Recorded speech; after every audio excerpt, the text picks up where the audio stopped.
The wedding guests gasped as Daniel Barrett strode past the bride, beautiful, radiant Lydia, and stopped directly in front of her younger sister. Emily's breath caught as his weathered hand extended toward her, not her sister who'd just been married an hour ago. "Miss Emily," he said, his deep voice cutting through the shocked whispers, "would you honor me with this dance?" In that moment, in front of the entire town of Silver Ridge, the overlooked sister became the only woman in the room. Welcome to my story. Follow along to see how one dance changed everything, and comment your city below so I can see how far this tale has traveled.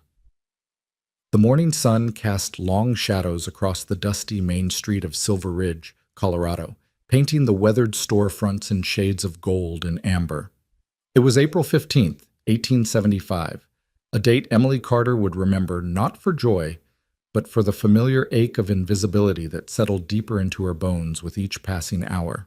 She stood before the cracked mirror in her childhood bedroom, adjusting the pale blue dress that had been hastily altered from one of Lydia's cast-offs.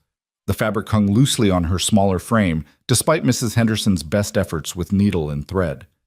Emily's fingers trembled slightly as she pinned a small cluster of wildflowers into her dark hair, flowers she'd picked herself that morning from the meadow behind their house, knowing full well that all the cultivated roses from their mother's garden had been reserved for the bride.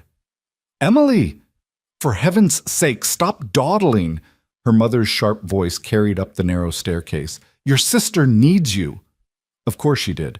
Lydia always needed her to hold the train of her dress, needed her to fetch forgotten items, needed her to fade gracefully into the background so that Lydia's light could shine all the brighter. Emily had played this role for 23 years, and she'd grown quite accomplished at it. She descended the stairs slowly, each step a measured reminder to keep her shoulders back, her expression pleasant but unremarkable. These were the lessons learned through years of being the other Carter girl, the one whose name people struggled to remember, the one merchants addressed as Miss Lydia's sister. The parlor buzzed with activity. Lydia stood at its center like a swan among sparrows, her wedding dress a cascade of imported silk and delicate lace that their father had spent nearly 3 months' earnings to procure. Her golden hair was arranged in elaborate curls that caught the light streaming through the windows, and her laugh, that practiced tinkling laugh she'd perfected at finishing school, filled the air as she accepted compliments from the gathering of women who'd come to help prepare her for the ceremony. "Oh, Emily, there you are." Lydia turned, her blue eyes bright with the kind of happiness that came from getting exactly what one wanted. "My gloves! I can't find my gloves anywhere." Emily wordlessly retrieved the white kid gloves from the side table where Lydia had carelessly tossed them not 10 minutes earlier. As she handed them over, their fingers briefly touched, and Emily felt the tremor of excitement running through her sister's hand. "Nervous?" Emily asked quietly. Lydia's perfect smile faltered for just a moment. "Why would I be nervous? I'm marrying Thomas Walker. Every girl in Silver Ridge would trade places with me in a heartbeat." Her eyes flickered over Emily's dress, and something that might have been pity crossed her features. "That dress looks nice on you, Em. The color brings out your eyes." It was the kind of compliment one gave when trying to be kind about something decidedly not beautiful. Emily had heard variations of it her entire life. "Your handwriting is so neat, Emily." "You're so good with numbers, Emily." "What a practical girl you are, Emily." Never beautiful, never charming, never the one who turned heads when she walked into a room. "Girls, it's time." Their father, Harrison Carter, appeared in the doorway, his weathered face creased with pride as he looked at Lydia. He'd been a successful merchant once, before the fire that took his store 5 years ago. Now he worked as a clerk at the bank, and this wedding, this alliance with the Walker family, represented a return to respectability he'd thought lost forever. The walk to the church felt longer than usual. Emily carried Lydia's train, careful to keep it from touching the dusty street. Behind them, their mother fussed and worried, adjusting Lydia's veil every few steps. Ahead, the white steeple of Silver Ridge Methodist Church rose against the crystal blue sky, its bell already beginning to toll. The church was packed. Thomas Walker's family occupied the front pews on the right, his father, Judge Walker, sitting rigid and proper, his mother adorned in purple silk that marked her as the town's leading lady. The left side held the Carter family's allies and friends, though they were noticeably fewer in number and considerably less grand in their attire. Emily took her place as maid of honor, holding Lydia's bouquet of imported white roses while trying not to think about how the thorns, inadequately removed, were pricking her palms through her thin gloves. The organ wheezed to life, and Reverend Matthews took his position at the altar. Thomas Walker stood waiting, tall and impeccably dressed in a black suit that had clearly come from Denver, or perhaps even further east. He was handsome in that careful, calculated way, every hair in place, every button polished, every gesture measured and appropriate. He was 31, established in his father's law practice, owner of one of the finest houses on Maple Street. He was everything a young woman of Silver Ridge was supposed to want. Emily had never understood why she didn't. Oh, she'd tried. When Thomas had first begun calling on Lydia 6 months ago, Emily had attempted to summon some feeling of envy or longing. He was handsome, wealthy, respectable, all the things her mother constantly reminded her she should be seeking in a husband. But watching him court Lydia had been like watching a business transaction slowly unfold. He brought the right gifts at the right times, said the right words in the right tone, played the part of the besotted suitor with the same precision he likely used to draft legal documents. "Dearly beloved," Reverend Matthews began, his voice sonorous in the hushed church, "we are gathered here today to witness the joining of Thomas Andrew Walker and Lydia Rose Carter in holy matrimony." Emily let the words wash over her, her gaze drifting beyond the altar to the stained glass window that depicted the Good Shepherd. The morning light transformed the colored glass into jewels, casting rainbow patterns across the floor. She found herself thinking about the book hidden beneath her bed, a worn copy of Jane Eyre she'd read so many times the pages were soft as cloth. Jane, plain and small and fierce, who refused to be anyone's second choice, who demanded to be seen as an equal, who chose love on her own terms or not at all. If anyone here present knows of any reason why these two should not be joined in holy matrimony, speak now or forever hold your peace. The traditional pause felt heavier today, though Emily couldn't say why. Perhaps it was the way Thomas's hand rested on Lydia's, possessive rather than tender. Perhaps it was the calculating gleam in Judge Walker's eye as he surveyed his son's bride like a new acquisition. Perhaps it was simply the weight of another ending, another door closing, another reminder that Emily's life would continue exactly as it had always been, in the shadows, at the edges, needed but never wanted. The silence stretched, and then Reverend Matthews continued with visible relief. "Do you, Thomas Andrew Walker, take this woman to be your lawfully wedded wife, to have and to hold, in sickness and in health, for richer or for poorer, for better or for worse, as long as you both shall live?" "I do." Thomas's voice was clear, confident, the voice of a man who'd never doubted his place in the world. "Do you, Lydia Rose Carter, take this man to be your lawfully wedded husband, to have and to hold, in sickness and in health, for richer or for poorer, in sickness and in health, until death do us part, poorer, for better or for worse, as long as you both shall live?" Emily watched her sister's profile, saw the slight tremor in her jaw, the way her fingers tightened on her bouquet. For just a moment, Lydia's eyes darted sideways, finding Emily's, and in them was something Emily had never seen before. Uncertainty, perhaps even fear. Then it was gone, replaced by that brilliant smile. "I do." "Then by the power vested in me by God in the state of Colorado, I now pronounce you man and wife. You may kiss the bride." Thomas lifted Lydia's veil with practiced efficiency and pressed his lips to hers in a kiss so brief and proper it might have been a handshake. The church erupted in applause, and Emily stepped forward to hand Lydia back her bouquet, their eyes meeting once more. This time, Lydia's expression was unreadable, already shifting into her new role as Mrs. Thomas Walker. The walk back down the aisle felt endless. Emily followed the newly married couple, her smile fixed in place, nodding at the faces turned toward them, most barely registering her presence, their attention fixed on the golden couple ahead. She caught fragments of whispered conversations. "Such a beautiful bride. The Walkers must be so pleased. Perfect match, absolutely perfect. The younger sister? Oh, she's sweet, very devoted to her family." That last comment from Mrs. Thornton, the mayor's wife, carried that particular tone Emily knew so well. The voice people used when they had nothing really good to say, but felt obligated to say something kind. Outside the church, rice flew through the air like snow, and Lydia laughed as she and Thomas hurried toward the waiting carriage that would take them to the reception at the Walker home. Emily stood on the church steps, still holding her small bouquet of wildflowers, watching the carriage disappear around the corner. "Emily, dear, don't just stand there." Her mother appeared at her elbow, already fretting. "We need to get to the reception.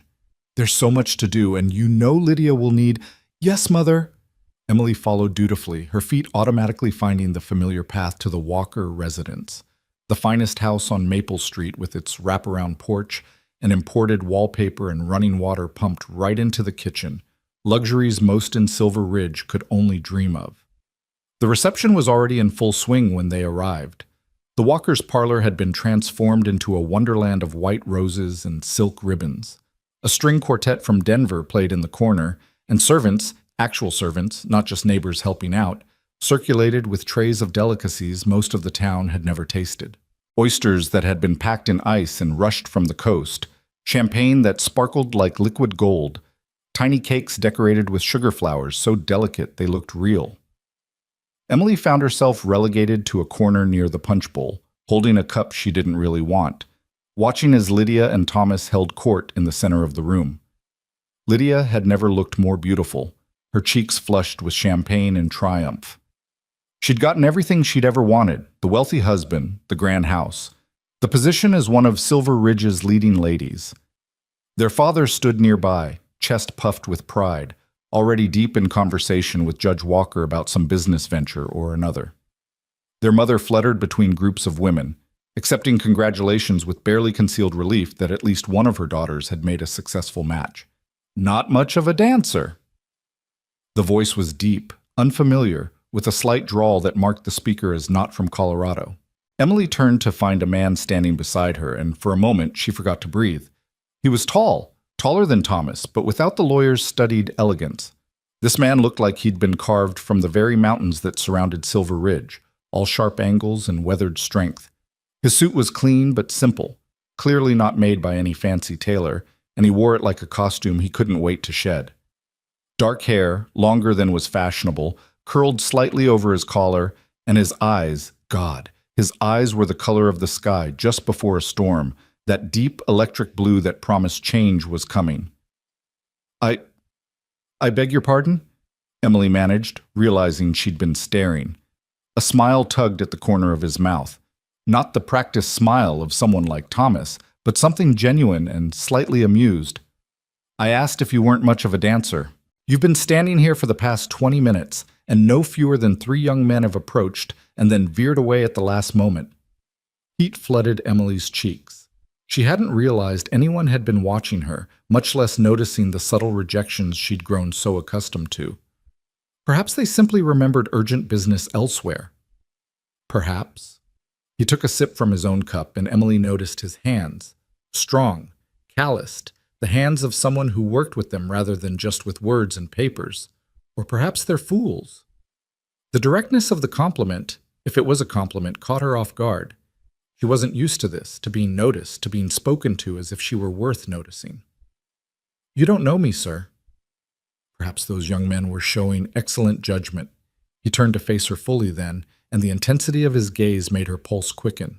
"Daniel Barrett," he said, extending his hand in a way that was just informal enough to be slightly scandalous. "I'm the trail guide Judge Walker hired to survey that land he bought up north. And you're Emily Carter, the bride's sister."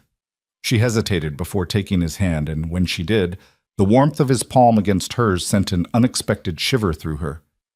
"How did you know who I was?" I asked.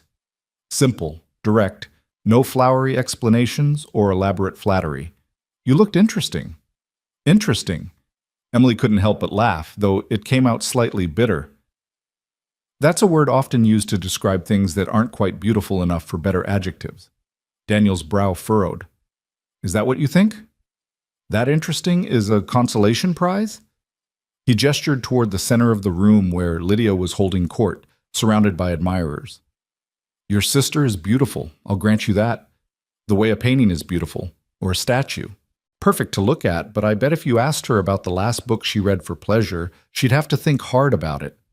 Emily's breath caught. That's rather presumptuous. You're right, it is. He didn't look particularly sorry about it. But I'm also willing to bet you could tell me not just the last book you read, but quote your favorite passages from memory. I'd wager you notice things others miss, like how Mrs. Walker keeps touching her pearls when she's nervous, or how the judge's laugh never quite reaches his eyes. You see people, really see them, don't you? Emily stared at him, this stranger who'd somehow seen straight through her in a matter of minutes. How could you possibly know that? Because you're standing here at your sister's wedding reception, and instead of looking bitter or envious, you're observing, taking it all in.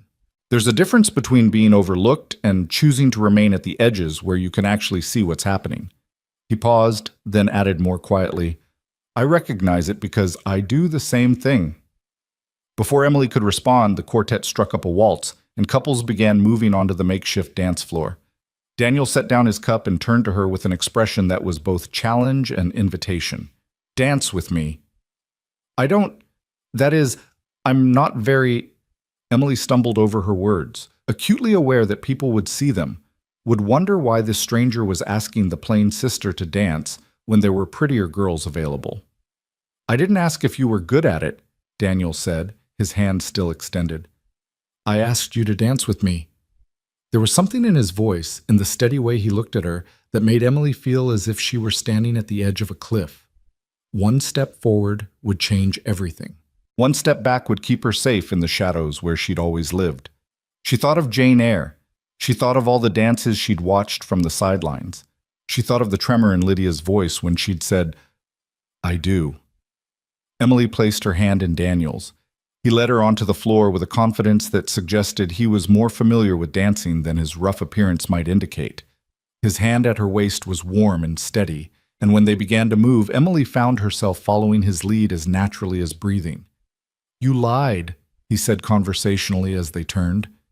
You dance beautifully. I said I never said I couldn't. Emily was acutely aware of the eyes on them, of the whispers starting. People are staring. Let them.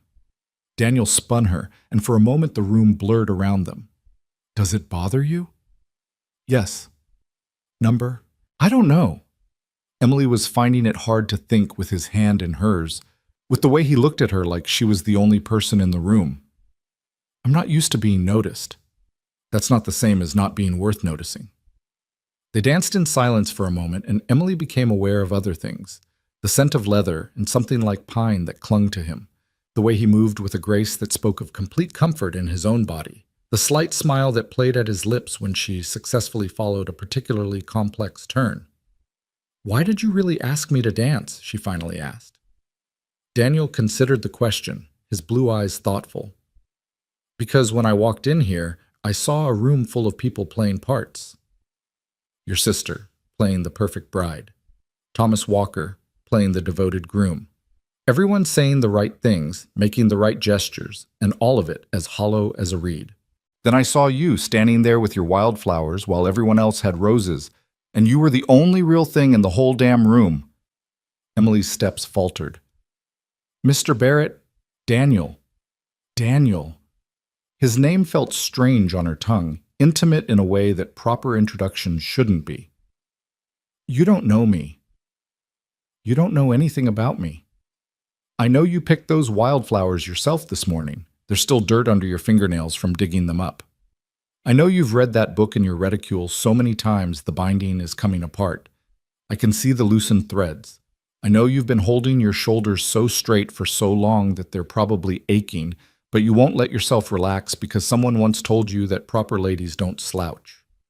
Emily's throat tightened. Stop. I know you're brilliant and overlooked and so used to being both that you've convinced yourself it's what you deserve. His voice dropped lower, meant only for her. And I know that's the biggest tragedy in this whole room, including whatever loveless arrangement your sister just signed herself into. The music ended, but Daniel didn't release her immediately. They stood there in the middle of the dance floor, his hand still at her waist, hers still in his, while around them, couples separated and reformed for the next dance. "I should go," Emily whispered, though she made no move to step away. "Should you?" Daniel's thumb brushed against her palm, so lightly she might have imagined it. Or is that just what Emily Carter is supposed to do? Disappear back into the corner, back into the shadows, back into being needed but never wanted. "You don't understand. Then help me understand." The quartet began another song, something slower, more intimate. "One more dance. Talk to me. Tell me why you're so determined to be invisible when you're the most vivid person here." Emily looked around the room, at her mother, now watching with barely concealed horror, at Lydia, whose perfect smile had frozen into something like a mask, at Thomas, whose expression suggested he was calculating exactly how this unexpected development might affect his family's reputation. Then she looked back at Daniel, at those storm blue eyes that saw too much, at the hand still extended toward her in invitation and challenge. "One more dance," she agreed, and let him pull her back into his arms. This time, they danced closer, propriety be damned. Emily could feel the whispers spreading like wildfire through the room, could practically hear Mrs. Thornton's scandalized gasp. But for once, she didn't care. Daniel was right. She'd spent so long being invisible that she'd forgotten what it felt like to be seen. "Tell me about the book," he said, nodding toward her reticule. "Jane Eyre," Emily admitted. It's about a woman who refuses to be less than she is, even when the world tells her she should be grateful for scraps. And you read it over and over because sometimes I forget that's possible." The honesty of it surprised her. "Sometimes I need reminding that plain girls with no fortune can still insist on being treated as equals." Daniel's hand tightened slightly at her waist. "You're not plain. Please don't." "You're not," he insisted. "Plain is forgettable. Plain is unremarkable. You? You're the kind of woman a man could spend a lifetime trying to understand and still find new mysteries. That's not plain, Emily. That's fascinating." Emily's eyes burned with sudden tears. "Why are you saying these things?" "Because someone should have said them years ago." Daniel guided them toward the edge of the dance floor, toward the French doors that opened onto the garden. "Because I've spent the last 10 years guiding people through wilderness, and I've learned to recognize when someone's lost. And because from the moment I saw you standing there with your wildflowers and your straight shoulders and that look in your eyes like you were cataloging everything for some future story you'd tell yourself, I knew I had to know you." They were in the garden now, the music fading behind them, the cool evening air a relief after the stifling warmth of the crowded parlor. Paper lanterns hung from the trees, casting everything in a soft, golden glow. Emily knew she should go back inside, knew this was beyond improper, knew that by tomorrow everyone in Silver Ridge would be talking about how the younger Carter girl had disappeared into the garden with that rough-looking stranger. She found she didn't care. "What wilderness am I lost in, then?" she asked, trying for lightness, but achieving only a kind of breathless curiosity. Daniel released her from the dance position, but didn't step away. Instead, he reached out and gently touched one of the wildflowers in her hair. The kind where you've convinced yourself that wanting things for yourself is selfish. The kind where you think love is something that happens to other people, prettier people, luckier people. His fingers lingered near her temple, not quite touching. The kind where you've forgotten that you have the right to choose your own path instead of just following in someone else's footsteps. "And you think you can guide me out?" Emily meant it to sound skeptical, but it came out wondering. "No." Daniel dropped his hand and Emily immediately missed its nearness. "I think you can guide yourself out. You just need someone to remind you that there's an out to find." From inside came the sound of glasses clinking. Speeches were beginning. Emily knew she should be there, standing beside Lydia, playing her role as the devoted sister. But her feet seemed rooted to this spot, to this moment, to this man who looked at her like she was something worth discovering. "They'll be looking for me," she said, though she made no move to leave. "Probably." Daniel leaned against the garden wall, his posture relaxed but his eyes intent. "What will you do?" "What I always do. What I'm supposed to do." But even as she said it, Emily felt something rebellious stirring in her chest. "Go back inside, smile, help serve cake, Make sure Lydia's train doesn't get stepped on. Be useful. Is that what you want to do? No one had ever asked her that before. Not once in her 23 years had anyone asked Emily Carter what she wanted. I want... She paused, searching for words she'd never let herself think, much less speak. I want to matter to someone. Not because I'm useful or helpful or convenient, but because I'm me. I want someone to choose me first, not settle for me because they couldn't have my sister, or because I'm the only one left, or because I come with a good dowry, or connections. The words tumbled out faster now, years of suppressed longing breaking free. I want to have conversations about books and ideas and dreams that seem impossible.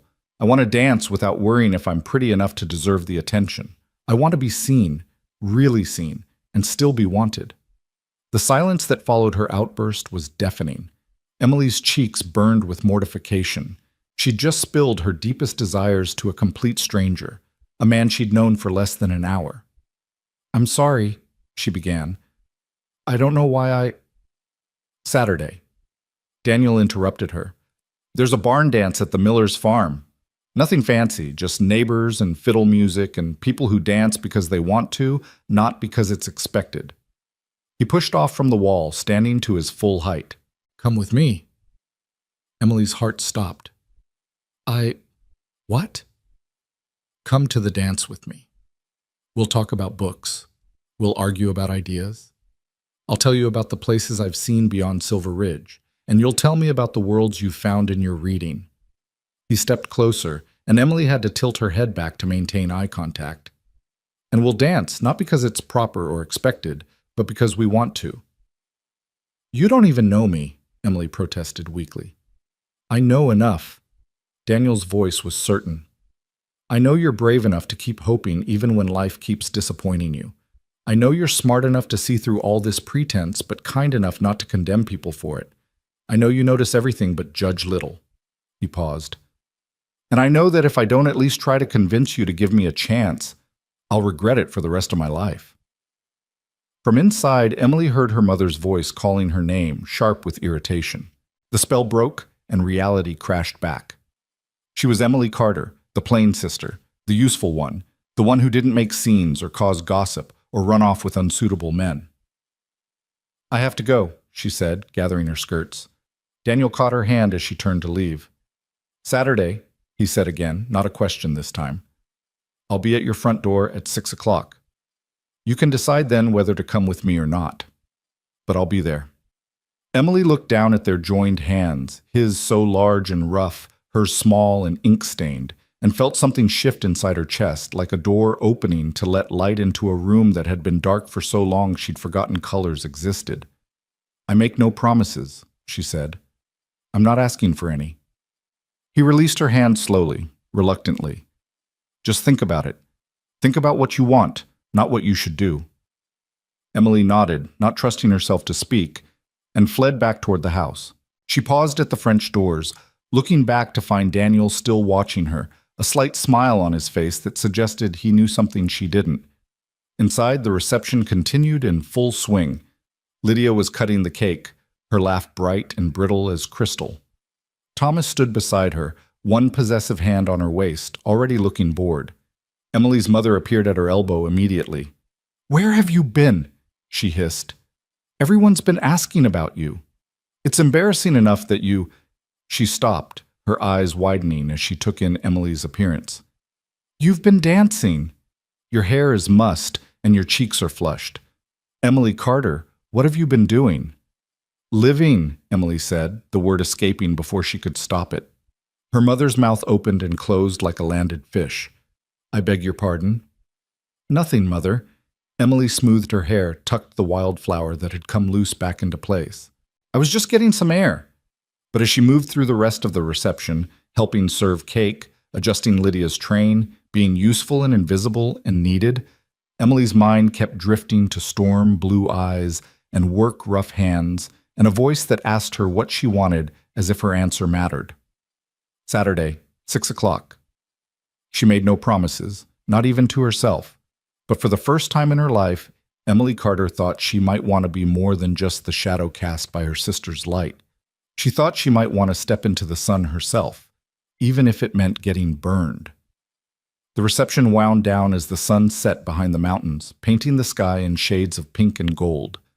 Lydia and Thomas departed for their wedding night at the Grand Hotel before their honeymoon trip to Denver, and Emily stood with her parents on the Walkers' front porch, throwing rice and rose petals and waving goodbye.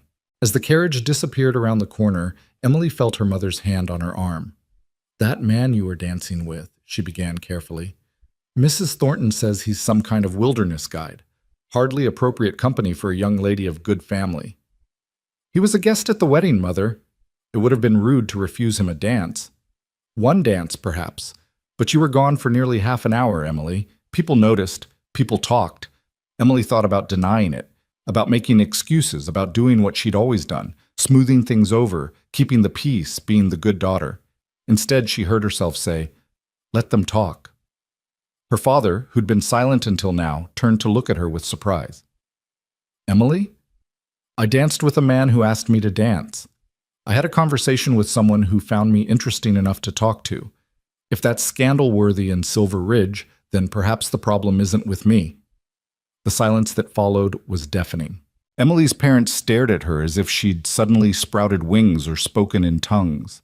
She'd never talked back, never challenged them, never been anything other than dutiful and accommodating. "You're overwrought," her mother finally decided. "It's been a long day and weddings can be emotional. You'll feel more yourself in the morning." But as Emily lay in her bed that night, still in her altered dress because she couldn't bear to take it off just yet, she knew her mother was wrong. She wouldn't feel more herself in the morning, she'd feel less herself, because every morning for 23 years she'd woken up and chosen to be what everyone expected rather than what she wanted to be. The wildflowers from her hair lay on her pillow, already beginning to wilt. She picked one up, twirling it between her fingers, thinking about Daniel's words. "You were the only real thing in the whole damn room." Saturday, 6 o'clock. Emily pressed the flower between the pages of Jane Eyre, marking the place where Jane declares, "I am no bird, and no net ensnares me. I am a free human being with an independent will." Perhaps it was time to test whether that was true. The days that followed Lydia's wedding passed in a strange fog for Emily. She went through her usual routines, helping her mother with the household, visiting the mercantile for supplies, reading to Mrs. Henderson, who was laid up with rheumatism, but everything felt different, charged with an electricity she couldn't quite name. Every time she heard horses on the street, her heart leapt. Every tall figure glimpsed from the corner of her eye made her pulse race. And always, always, there was Saturday looming ahead like a mountain she wasn't sure she had the courage to climb. Wednesday morning brought an unexpected trial. Emily was in the garden tending to her mother's roses, the ones that hadn't been sacrificed for Lydia's wedding, when she heard voices from the front parlor through the open window. "It's really quite concerning, Margaret." That was Mrs. Thornton's voice, pitched in that false concern that meant she was about to deliver gossip, wrapped in worry. Everyone at the reception was talking about it. That rough-looking man, practically dragging poor Emily into the garden. And she was gone for so long.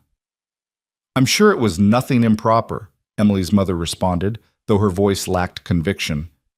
"Emily knows better than to—" "Oh, I'm not suggesting she did anything deliberately scandalous," Mrs. Thornton interrupted. "But you know how naive she is, always with her nose in a book. Men like that, drifters and wilderness guides, they know how to take advantage of spinsters who've given up hope of proper courtship." Emily's hands stilled on the rose stems. Spinster. She was 23, hardly ancient, but in Silver Ridge, any woman unmarried past 21 was beginning to edge toward that dreaded label. "He's not exactly a drifter," her mother said weakly. "Judge Walker hired him to survey land." "A temporary position," Mrs. Thornton dismissed. "He'll be gone within the month, mark my words. And where will that leave Emily's reputation? You really must speak to her, Margaret. For her own good." Emily didn't wait to hear her mother's response. She quietly made her way back into the house through the kitchen door, her cheeks burning with humiliation and anger. Mrs. Thornton, who'd been married at 17 to a man 30 years her senior because her parents needed the financial security, dared to lecture about proper courtship? That evening, at dinner, her mother broached the subject with all the subtlety of a cavalry charge. Emily, dear, I've been thinking about your future. Emily set down her fork carefully. Her father continued eating his beef stew, but she could tell he was listening by the way his chewing slowed. Have you? Emily kept her voice neutral. You're 23 now. Most of your friends are married, starting families. And with Lydia settled, well, it's time we made more of an effort to find you a suitable match. A suitable match, Emily repeated slowly. Like Mr. Whitmore, who's 57 and needs someone to raise his 6 children. Or perhaps young Timothy Banks, who everyone knows drinks himself into a stupor every night at the saloon. Emily. Her mother's fork clattered against her plate. That's no way for a young lady to speak. But it's true, isn't it? Those are the suitable matches available to me. The leftovers, the desperate, the ones who need a housekeeper more than a wife. You're being dramatic, her mother said, but her eyes couldn't meet Emily's. There are other options. Your father could speak to his connections at the bank. Perhaps a clerk from Denver. Someone just starting out who wouldn't mind. Who wouldn't mind settling for the plain sister? Emily finished. Someone who could overlook my unfortunate tendency to think and read and have opinions if I came with enough of a dowry. That's enough, her father said quietly, finally looking up from his meal. Emily, your mother is trying to help. Your display at the wedding has people talking. It's not good for your prospects. What prospects? Emily stood abruptly, her chair scraping against the floor. The prospect of becoming someone's burden? The prospect of spending my life apologizing for not being Lydia? She took a shaky breath. I'd rather be alone than be someone's last resort. She fled to her room before either parent could respond, closing the door firmly behind her. Her copy of Jane Eyre lay on her bedside table, the pressed wildflower still marking her place. She picked it up, running her fingers over the worn cover, thinking about Daniel's words. You've forgotten that you have the right to choose your own path. Thursday brought a letter from Lydia, delivered by a boy from the Grand Hotel. Emily recognized her sister's flowery handwriting immediately and opened it with trembling fingers. Dearest Emily, it read, I hope this letter finds you well. Thomas and I are enjoying our honeymoon in Denver immensely. The city is so sophisticated, so different from Silver Ridge. Thomas has been wonderful, showing me all the finest shops and restaurants. Everyone here is so impressed when they learn he's Judge Walker's son. I must confess, I heard about your little scandal at the reception. Mrs. Walker wrote to Thomas about it, expressing her concern about the family reputation. Please, Emily, be careful. I know it must have been flattering to have a man pay attention to you, but you mustn't let desperation cloud your judgment.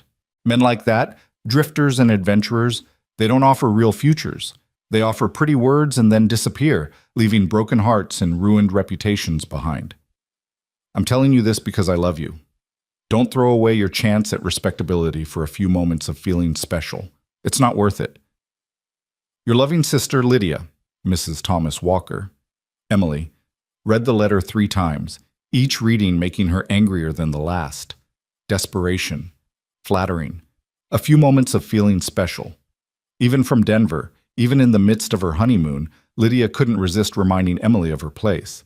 She crumpled the letter and threw it into the fireplace, watching the paper curl and blacken.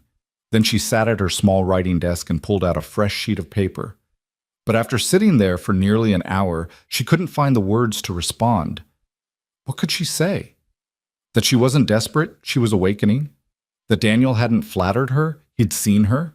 That feeling special for even a moment was worth more than a lifetime of respectability, if that respectability meant invisibility?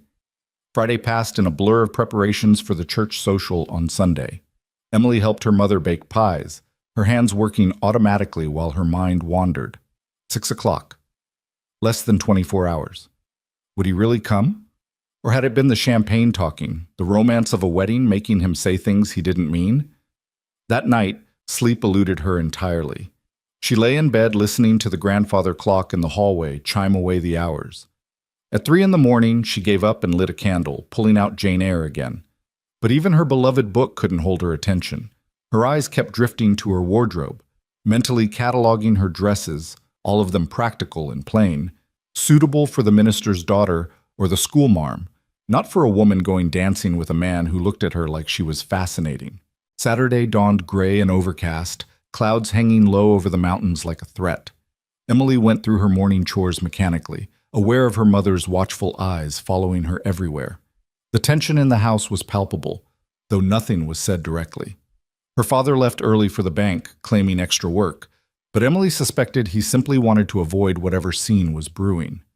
By afternoon, the clouds had darkened further, and the first drops of rain began to fall. Emily stood at her bedroom window, watching the street turn to mud, her heart sinking. Surely he wouldn't come in this weather. It would give him the perfect excuse to forget his impulsive invitation. At 5 o'clock, her mother appeared in her doorway. "You're not planning anything foolish, are you?" Emily turned from the window. "I don't know what you mean." "Don't play coy with me, Emily. I know that man said something to you at the wedding.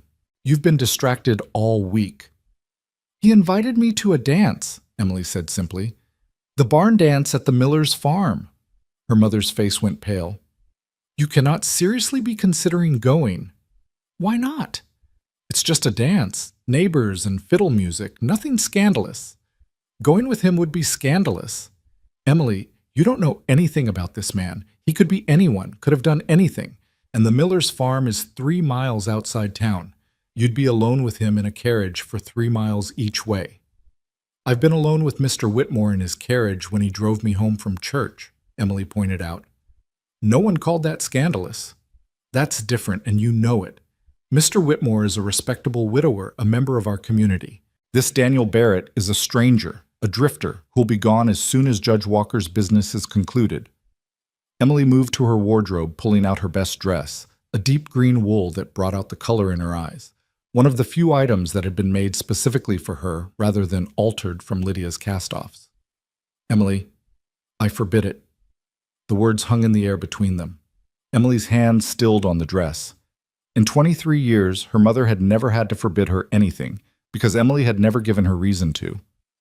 "If you do this," her mother continued, her voice shaking, "if you shame our family this way, there will be consequences." Emily turned to face her mother fully. "What consequences?" "Will you send me away? Where would I go? Will you cut me off? With what money? Will you refuse to speak to me? You barely speak to me now unless you need something done." "How dare you? I've been invisible my entire life, Mother. A shadow, a helper, a second thought. The only consequence you could threaten me with that would actually matter is making me more invisible, and I'm not sure that's even possible." Her mother's face crumpled, and for a moment, Emily saw not the controlling matriarch but a frightened woman who'd spent her own life following rules, making safe choices, and couldn't understand why her daughter would risk doing otherwise. "He'll hurt you," she whispered. "Men like that always do. They make you feel special, important, seen, and then they leave and you're left with nothing but a ruined reputation and a broken heart." Emily crossed the room and took her mother's hands. They were shaking. "Maybe," she admitted, "maybe you're right. Maybe he won't even show up. Maybe it's all a cruel joke. But Mother, I have to know. I have to try. Because the alternative is spending the rest of my life wondering what if, and I think that would break my heart even more." Her mother pulled her hands away. "Then you're a fool." She left the room, closing the door with a decisive click. Emily stood there for a moment, then continued getting ready. She pinned her hair up more carefully than usual, allowing a few tendrils to frame her face. She pinched her cheeks for color and bit her lips to make them rosier. Looking in the mirror, she still saw Emily Carter, plain and unremarkable. But maybe, just maybe, there was something else there too. A glimmer of possibility, of potential, of becoming. The clock downstairs chimed 5:30. Emily made her way to the parlor, where her mother sat with her needlework, pointedly not looking up. The rain had increased to a steady downpour, drumming against the windows like impatient fingers. 6:15. Emily stood by the window, watching the street. A few people hurried past, heads down against the rain, but no one stopped. 6:05. Her mother's needlework clicked rhythmically, each stitch a small judgment. 6 o'clock. The grandfather clock chimed, each note falling like a stone into Emily's chest. She waited, barely breathing. 1 minute passed. 2. 3. "I told you," her mother said quietly, not unkindly. "Men like that—" A knock at the door cut her off. 3 firm raps that seemed to echo through the entire house. Emily's heart stopped, then resumed at double speed. She moved toward the door, but her mother stood abruptly. "I'll answer it," she said firmly. Emily followed her to the foyer, her pulse pounding in her ears. Her mother opened the door, and there stood Daniel Barrett, rain dripping from the brim of his hat, his coat dark with water. But he was there. He'd come. "Mrs. Carter," he said politely, removing his hat, "I'm here to call on Miss Emily, if she's willing to see me." Emily's mother stood frozen for a moment, clearly having expected him not to show. "Mr. Barrett, surely you don't expect to take my daughter out in this weather?" "The rain's letting up," Daniel said, though it clearly wasn't, "and the Millers have a good solid barn. We'll be dry once we're there." His eyes found Emily over her mother's shoulder. "Miss Emily, would you do me the honor?" Emily stepped forward, reaching for her cloak on the hook by the door. "Yes," she said simply. "Emily," her mother warned. "I'll be home by midnight, Mother." Emily wrapped the cloak around her shoulders, pulling the hood up against the rain. Daniel offered her his arm, and she took it, feeling the solid strength of him even through the wet coat. Her mother stood in the doorway, watching as Daniel helped Emily into a covered buggy hid waiting at the gate. The horse stamped impatiently, eager to be moving. As Daniel climbed up beside her and took the reins, Emily caught a glimpse of curtains twitching in windows all along the street. By tomorrow, everyone would know that Emily Carter had gone off with the stranger in the rain. "Are you sure?" Daniel asked quietly, not yet urging the horse forward. "Once we leave, there's no taking back the gossip that'll follow." Emily thought about Lydia's letter, about her mother's fears, about Mrs. Thornton's whispers. Then she thought about 23 years of being invisible, 23 years of accepting whatever crumbs life offered, 23 years of reading about other people's adventures while never having any of her own. "I'm sure," she said. Daniel smiled, a real smile that transformed his weathered face into something almost boyish. "Then let's give them something worth gossiping about." He clicked to the horse, and they rolled forward into the rain and the gathering dusk, leaving the safe, predictable world of Silver Ridge behind. Emily didn't look back at her mother standing in the doorway. She looked forward, into the storm, into the unknown, into whatever came next. The road to the Millers' farm was muddy and treacherous, the buggy sliding occasionally in the ruts. But Daniel handled the reins with steady confidence, navigating the worst of it with the skill of someone used to traveling rough terrain. "You came," Emily said after they'd gone about a mile in silence. "Did you think I wouldn't?" "The rain. I thought it would give you an excuse to reconsider." Daniel glanced at her, his expression serious. "Emily, I've crossed mountains in blizzards and deserts in drought. A little rain wasn't going to keep me from you." The simple certainty in his voice made her breath catch. "You barely know me." "I know enough." He guided the horse around a particularly deep puddle. "Tell me something I don't know. Tell me about the books you read when no one's watching." And so she did. As they drove through the rain, Emily found herself talking about books she'd never admitted to reading, not just the approved novels for young ladies, but philosophy and science and travel narratives. Books she ordered specially from Denver and hid under her bed, books that made her mother frown and her father shake his head. "I read Mary Wollstonecraft," she admitted, "A Vindication of the Rights of Woman. Have you heard of it?" "Can't say I have. What does she vindicate?" "The radical idea that women might have minds worth educating and lives worth living beyond just being wives and mothers." Emily waited for the shock, the disapproval, the careful distance that usually followed such admissions. Instead, Daniel nodded thoughtfully. "Seems logical enough. I've known plenty of stupid men and brilliant women. Don't see what having a particular set of parts has to do with the quality of your mind." Emily stared at him.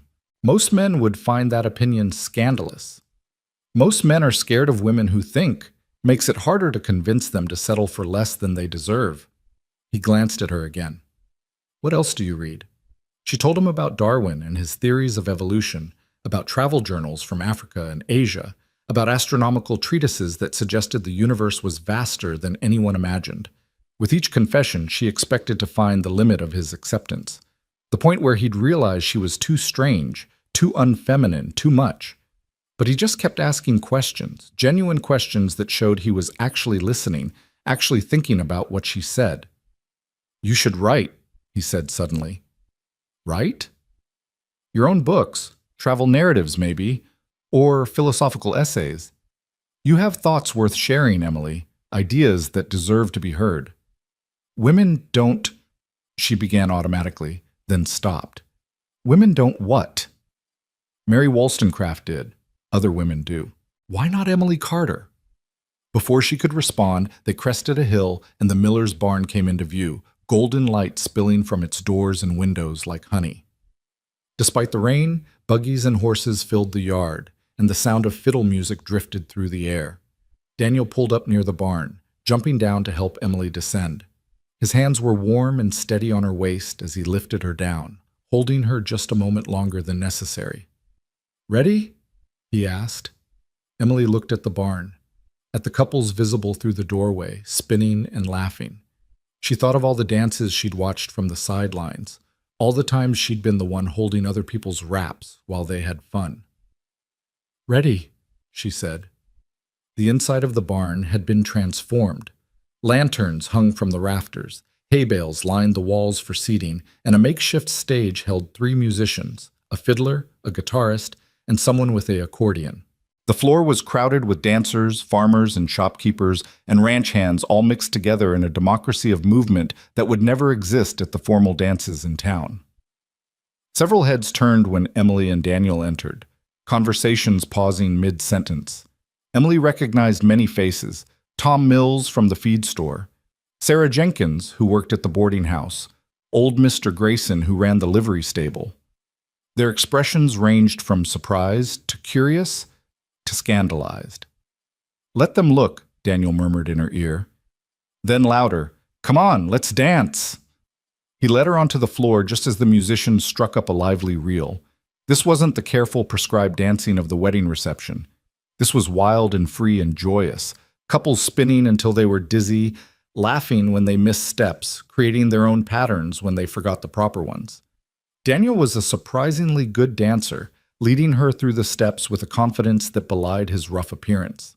When Emily stumbled, he caught her, spinning her mistake into a new move that made her laugh. She couldn't remember the last time she'd laughed like this, freely and without calculation. "You're different," he said during a slower song, holding her closer than was strictly proper. "From the wedding. You're letting yourself actually be here. Is that good?" "It's perfect." His hand tightened on her waist. "This is who you really are, isn't it? Not the shadow at the wedding, but this, alive and laughing and present." Emily thought about it as they swayed together. "I don't know who I really am. I've spent so long being what everyone else needed me to be. Then maybe it's time to find out." They danced for hours, stopping only when Emily needed water or air. During one break, they stood outside the barn, the rain having finally stopped, stars beginning to peek through the breaking clouds. "Tell me about the wilderness," Emily said. "The places you've been." Daniel leaned against the barn wall, his expression distant. "I've seen mountains that touch the sky, so tall you can't breathe at the top. Deserts that go on forever, nothing but sand and sun and silence. Forests so thick and old you'd swear they were from another world." He paused. "But the most beautiful thing I've seen is the moment when someone realizes they're capable of more than they thought. I've guided plenty of people through the wilderness, Emily. Rich men from back east who want to play at being adventurers, society ladies who want to say they've seen the frontier. But every once in a while, someone surprises themselves. They find strength they didn't know they had, courage they never had to use before." "And you think I'm one of those people?" He turned to look at her fully. "I think you've been surviving in your own kind of wilderness your whole life. The difference is, you've been doing it alone." Before Emily could respond, the fiddle struck up again, and someone called for dancers for the Virginia reel. Daniel offered his hand with a grin. "Shall we scandalize them some more?" They danced until Emily's feet ached and her hair came completely undone from its careful pins. She danced with others too. Tom Mills spun her through a quadrille while regaling her with stories about his grandfather's farm, and even old Mr. Grayson claimed her for a waltz, moving with surprising grace for his 70 years. But always, she came back to Daniel. Always his eyes found hers across the crowded floor. Always his hand was there when she needed steadying, his smile when she needed encouragement. As midnight approached, Emily knew they had to leave. She could push boundaries, but staying out past midnight would move her from scandalous to ruined in the eyes of Silver Ridge society. The ride back was quieter, both of them lost in thought. The clouds had cleared completely, and the moon turned the wet landscape into something magical, all silver and shadow. "I want to see you again," Daniel said as they neared town. "People will talk." "They're already talking." Might as well give them something interesting to say. Emily considered this. "My mother will make my life miserable." Will she make it more miserable than it already was? It was a fair point. "When?" "Tomorrow, after church. We'll go for a walk, very proper and respectable. And then Monday, maybe a picnic by the creek. Tuesday, you can show me your favorite reading spot. Wednesday." "You're planning our whole week?" Emily laughed. "I'm planning our whole month," Daniel corrected. "Judge Walker's survey will take at least that long. I intend to spend every free moment convincing you that you're worth seeing, worth knowing, worth choosing first." They'd reached Emily's house. The windows were dark except for a single lamp in the parlor, her mother waiting up. Daniel helped her down from the buggy, his hands lingering on her waist. "Thank you," Emily said softly, "for tonight. For seeing me when everyone else looks through me." "Emily." He tucked a strand of her wayward hair behind her ear, his fingers barely grazing her cheek. "You were never invisible. You were just surrounded by people who were too blind to see." For a moment they stood there in the moonlight, close enough that Emily could see the flecks of gray in his blue eyes, could smell that scent of leather and pine that clung to him.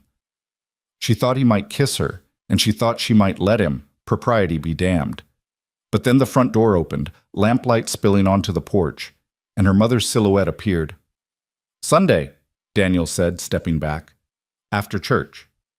"After church," Emily agreed.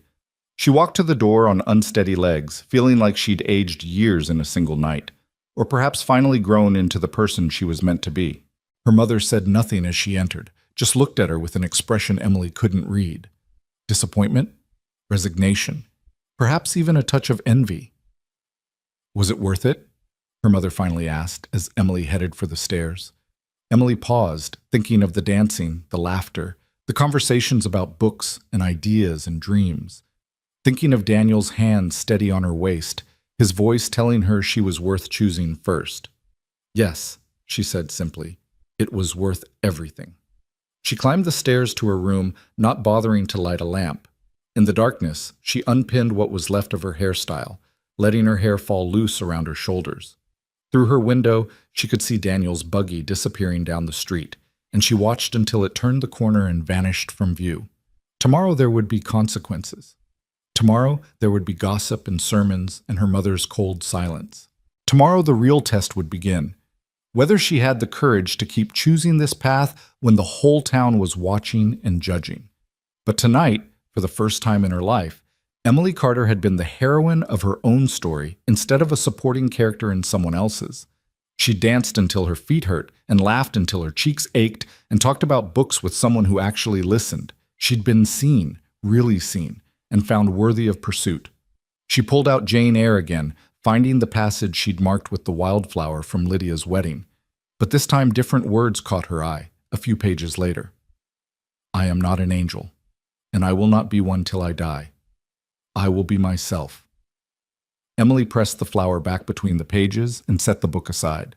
Tomorrow she would be tested, but tonight she would sleep with the memory of music in her ears and the ghost of Daniel's touch on her waist, and dream of all the wild, impossible things that might come next.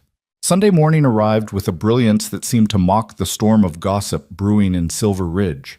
Emily woke to find her green dress from the night before still draped over her chair, mud staining the hem like evidence of a crime.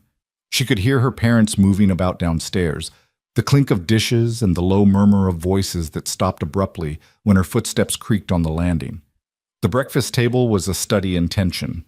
Her father kept his eyes fixed on his newspaper, though Emily noticed he hadn't turned a page in 10 minutes. Her mother served the porridge with movements so precise they seemed violent, each spoonful dropping into bowls with deliberate force. "I trust you slept well," her mother said, the words sharp as winter frost. "Very well," Thank you, Emily replied, matching her mother's formal tone. The Thorntons have invited us for Sunday dinner, her father said suddenly, still not looking up from his paper. All of us. They were quite insistent. Emily understood immediately. The Thorntons wanted a front row seat to the drama, to observe the Carter family's shame up close. Mrs. Thornton would prod and pry with her false concern, trying to extract every sordid detail of Emily's evening. I'm afraid I have other plans for after church, Emily said calmly, spreading butter on her toast. The newspaper rustled violently. Other plans? Mr. Barrett asked to call on me. A walk, nothing improper. Her mother's spoon clattered into her bowl. Absolutely not. You've already done enough damage to this family's reputation. I won't have you parading around town with that man like some common... Like some common what, Mother? Emily's voice was steady, but her hands trembled slightly. Say it. Like some common woman who makes her own choices? Like a fool, her father said quietly, finally meeting her eyes. Emily, you're my daughter, and I love you, but you're being a fool. This man will be gone in a month, and you'll be left here with a ruined reputation and no prospects. I already have no prospects, Father. Or have you forgotten that before last night, the last man to show any interest in me was Mr. Whitmore, and that was only because he needs someone to mother his children and manage his house? That's not true, her mother protested weakly. Isn't it? Name one man in this town who's shown genuine interest in me. Not in Lydia's sister, not in a convenient wife, but in me. The silence stretched until it became painful. Emily stood, leaving her breakfast mostly untouched. I'm going to get ready for church. And afterward, I'm going walking with Mr. Barrett. You can either accept it or not, but you can't stop me. I'm 23 years old, not 13. She left them sitting there, her father's newspaper forgotten, her mother's face pale with shock. As she climbed the stairs, she heard her mother whisper, "What's happened to her?" What had happened to her? Emily wondered as she dressed for church in her most modest gray dress, hoping to offset the scandal with an appearance of propriety. She'd tasted freedom, that's what had happened. She'd felt what it was like to be chosen, to be seen, to matter. And now that she knew such things were possible, she couldn't unknow them. The walk to church felt like walking to her own execution.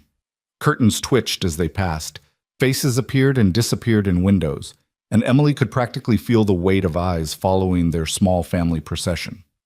Her mother walked with her chin high, affecting an air of unconcern that fooled no one. Her father seemed to have shrunk into himself, his shoulders hunched as if against a physical blow. At the church steps, they were immediately surrounded. Mrs. Thornton materialized as if from thin air, her eyes glittering with malicious curiosity. "Margaret, dear, how are you holding up?" She grasped Emily's mother's hands with theatrical concern. Such a trying time. Young girls can be so rebellious. "We're perfectly fine, thank you," Emily's mother managed. Of course. Though I must say, everyone's talking about it. That Barrett fellow dancing until all hours, and in such weather." Mrs. Thornton's gaze slid to Emily. "My dear girl, whatever were you thinking?" "I was thinking that I wanted to dance," Emily said simply. "Is that so terrible?" Mrs. Thornton's mouth opened and closed like a landed fish. Before she could recover, more people pressed in with their questions and comments disguised as concern. Emily endured it all with a calm that surprised her, answering their prying with polite but firm responses that gave away nothing. Inside the church, the whispers followed them to their pew. Emily kept her eyes forward, her hands folded in her lap, but she could feel the weight of judgment pressing down on her from all sides. When Reverend Matthews took the pulpit, she braced herself.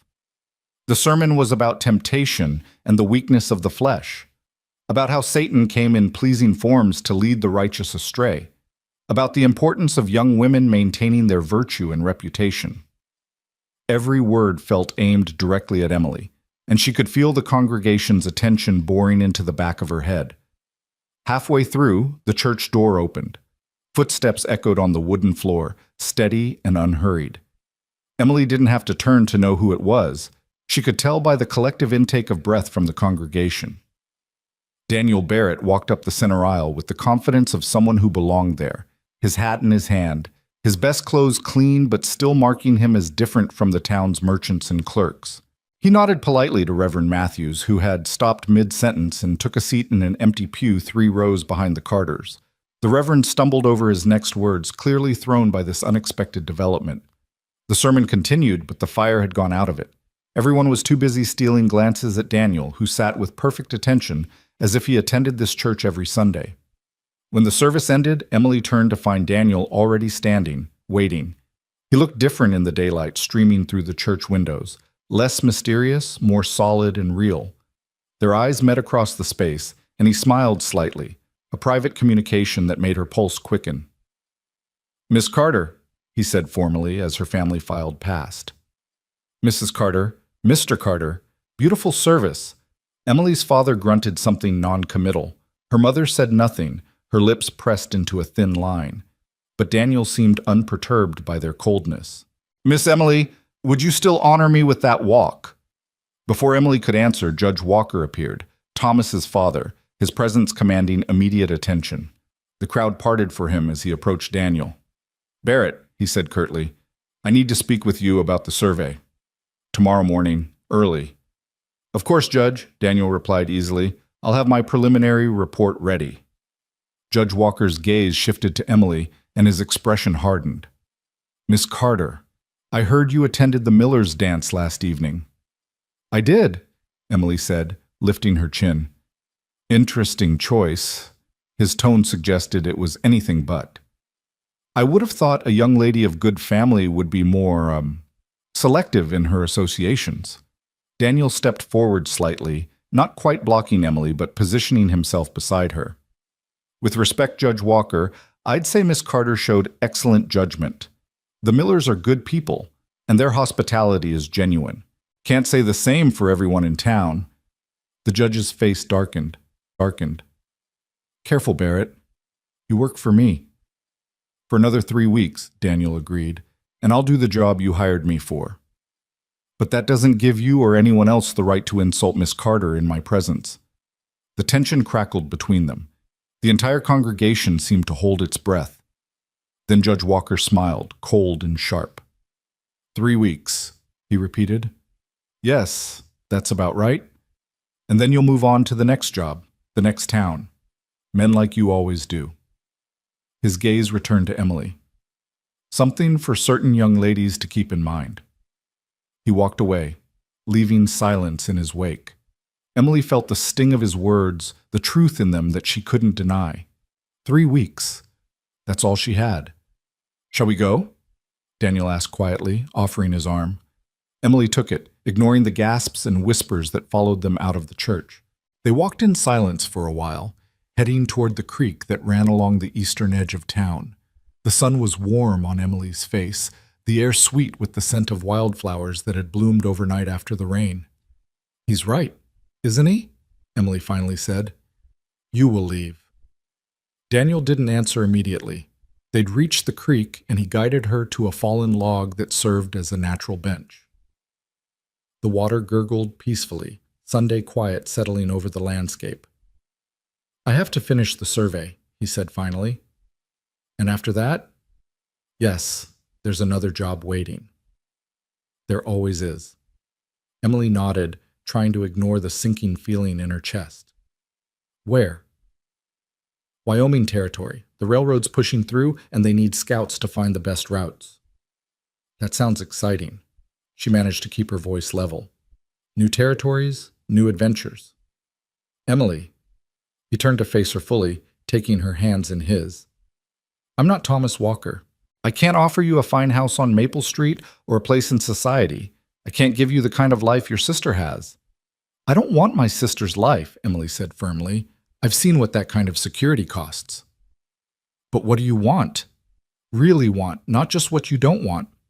Emily looked at their joined hands, his so large and weathered, hers small and ink-stained. "I want to matter. I want to wake up each day knowing I chose my life instead of having it chosen for me. I want conversations that challenge me and experiences that change me. I want." She paused, gathering courage. "I want to see those mountains that touch the sky. Those deserts that go on forever." Daniel's hands tightened on hers. Those aren't places for a lady. The frontier is rough, dangerous. There's no society, no comfort, no guarantee of anything except hardship. And Silver Ridge offers me what? Comfort in my invisibility? Safety in my predictability? A guarantee that I'll die having lived exactly the life everyone expected of me? You don't know what you're saying. You've never been hungry, really hungry. Never been so cold you couldn't feel your fingers, or so hot you thought you'd die of thirst. Never had to worry about Indian raids or bandits or mountain lions. You're right, Emily agreed. I don't know those things. But I know what it's like to be so numb inside that physical discomfort would be a relief. I know what it's like to be so starved for real connection that even danger sounds better than another day of emptiness. Daniel released her hands and stood, pacing to the edge of the creek. You're romanticizing it. The frontier isn't some grand adventure from your books. It's harsh and unforgiving, and it breaks people. And Silver Ridge doesn't? Emily stood too, anger flaring. Look at my mother, broken by years of trying to maintain respectability we can't afford. Look at my father, broken by failure and debt. Look at Lydia, already breaking under the weight of a marriage that's more business than love. That's different, is it? At least on the frontier, the things that break you are honest. A storm, a mountain, a river. They don't care about your reputation or your family name. They judge you on your strength and wit and will to survive. Daniel turned back to her, his expression unreadable. You've thought about this. I've thought about it every day since you asked me to dance. Maybe even before that. Maybe I've been thinking about it my whole life. I just didn't have words for it until now. They stood there facing each other across a distance that felt like miles, despite being only a few feet. Then Daniel laughed, short and surprised. God help me, you're serious. I've never been more serious about anything in my life. He moved toward her slowly, as if approaching a skittish horse. Emily, even if I wanted to take you with me, which would be insane, your family would never allow it. The whole town would. The whole town already thinks I'm ruined. My family already thinks I'm a fool. What else can they do to me? They could have me arrested. Kidnapping, corruption of a minor. I'm 23, not a minor, and it wouldn't be kidnapping if I chose to go. Daniel stopped directly in front of her, close enough that she had to tilt her head back to meet his eyes. You're talking about throwing away everything. Your home, your family, any chance at a normal life. I'm talking about choosing an abnormal life, my own life. Emily reached up, her fingers barely brushing his jaw. With you. He caught her hand, pressing it against his cheek. This is madness. Maybe, but it's my madness to choose. For a long moment they stayed frozen like that, her hand against his face, his eyes searching hers for something. Doubt, fear, regret, anything that would give him an excuse to be noble and walk away. But Emily let him see everything. Her determination, her desire, her complete certainty that this was right even if it was crazy.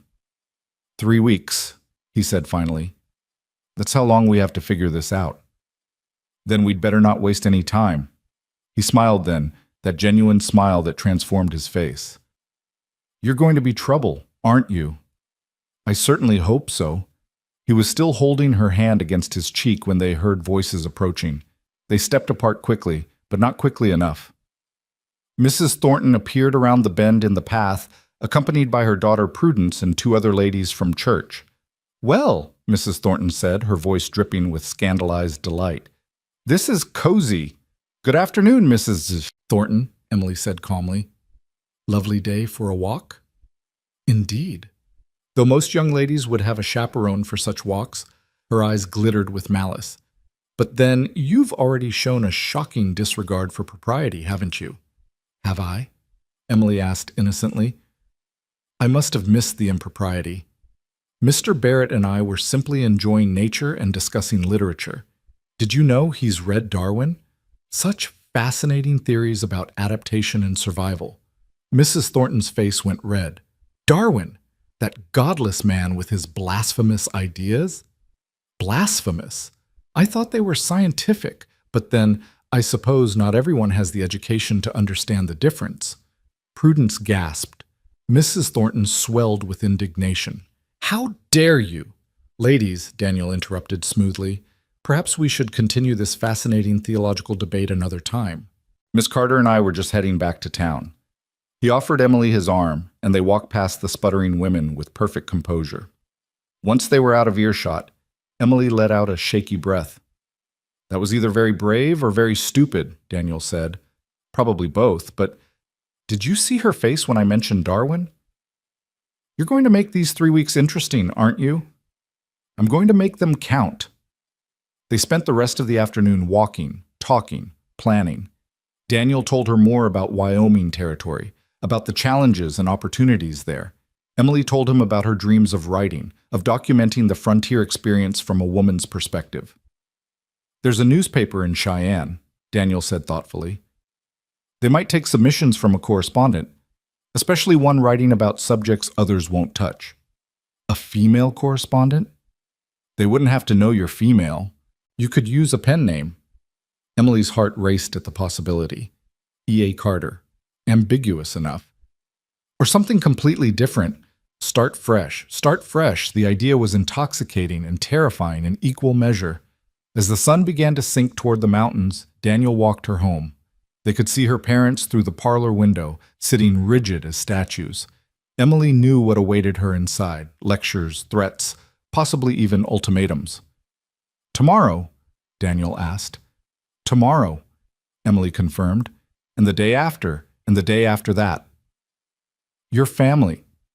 Let me handle my family. He looked skeptical, but didn't argue. Emily, we need to be careful. Judge Walker wasn't making idle threats. If he thinks I'm corrupting you or damaging his family's reputation by association, he could make things difficult. More difficult than they already are? Yes. His expression was serious. He has power in this town. He could have me run out or arrested on trumped-up charges. He could make things very hard for your family. Emily considered this. Then we'll have to be clever about it. What did you have in mind? She smiled. What if we gave them what they expect?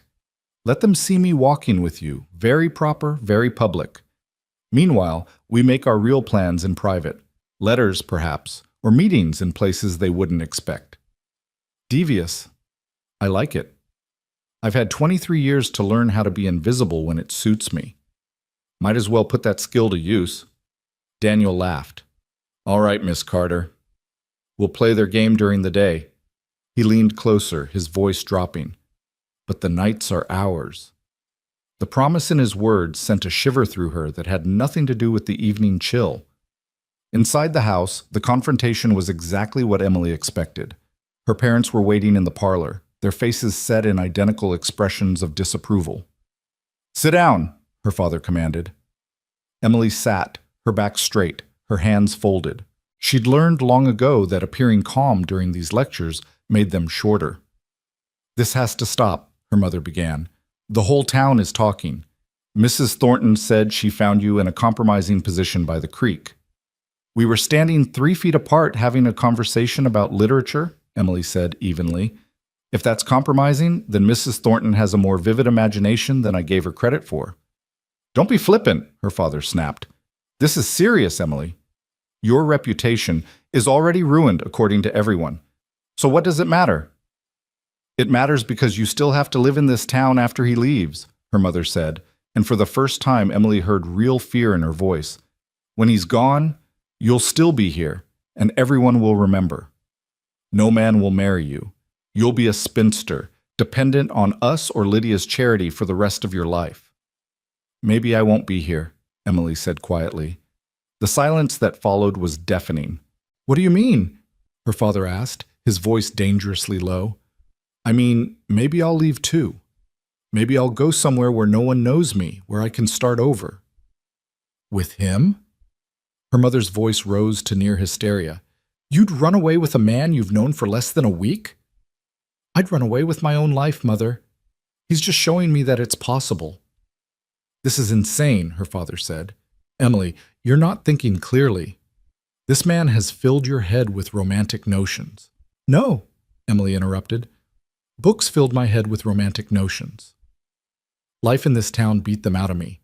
Daniel just reminded me that there's a world beyond Silver Ridge where women can be more than wives and mothers and sisters. Those women end up alone and destitute, her mother said harshly. Is that what you want? Maybe. If the alternative is ending up like… Emily stopped herself, but too late. Like me? Her mother finished, her voice cold. Is that what you were going to say? Emily met her mother's eyes. Aren't you tired, Mother? Tired of pretending we're more than we are? Tired of scraping for respectability that will always be just out of reach? Tired of living for what other people think instead of what we feel? Her mother's face crumpled for just a moment, showing a flash of something raw and painful. Then the mask slammed back into place. Go to your room, she said quietly. You're not to leave this house except for church until that man is gone from town. Emily stood slowly. You can lock me in my room, Mother, but you can't lock up my mind. And you can't stop me from choosing my own life. She climbed the stairs to her room, listening as her parents' voices rose and fell in heated discussion below. Outside her window, the moon was rising, full and bright. Somewhere in town, Daniel was probably in his boarding house room, perhaps thinking of her as she was thinking of him. 3 weeks. 3 weeks to plan, to prepare, to decide if she was brave enough to jump off the cliff she was standing on. Emily pulled out paper and pen, thinking. If she was going to do this, really do this, she needed to be smart about it. She needed money of her own, plans for what came next, some way to support herself if things went wrong. She began to write. Not a letter, but a list. Things to sell.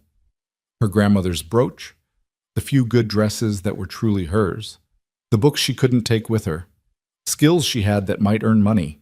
Her education was better than most. She could teach, write, keep books for a business. Places Daniel had mentioned where they needed workers, teachers, anyone willing to brave the frontier. As she wrote, she felt something she hadn't experienced in years. Hope. Not the vague someday hope of her youth, but real concrete hope with dates and plans and possibilities. A pebble hit her window, then another. Emily rose, her heart pounding, and looked out. Daniel stood in the garden below, barely visible in the shadows. She opened the window carefully, mindful of the squeaky hinge. You shouldn't be here, she whispered. Probably not, he agreed, his voice carrying up to her. But I had to tell you something. What? Even in the moonlight, she could see his smile. I sent a telegram to a friend in Cheyenne, asked about opportunities for an educated woman who can write. Emily's breath caught. And? He says the newspaper would be interested. They need someone to write about the social aspects of frontier life, the women's perspective. It doesn't pay much, but it's a start. A start. A real possibility. A future that could be hers. Thank you, she whispered, her voice thick with emotion. Don't thank me yet. We've got a long way to go before this is real. He paused. Your parents. They've forbidden me to leave the house except for church. Will you obey? Emily smiled. What do you think? He laughed softly. I think Emily Carter is done with obedience. You might be right. Tomorrow night, he said, after your parents are asleep. The old oak tree by the schoolhouse. I'll be there. He disappeared into the shadows, and Emily closed the window. She returned to her list, her plans, her wild and impossible dreams that were somehow impossibly becoming possible. 3 weeks. It wasn't much time, but it was more than she'd ever had before.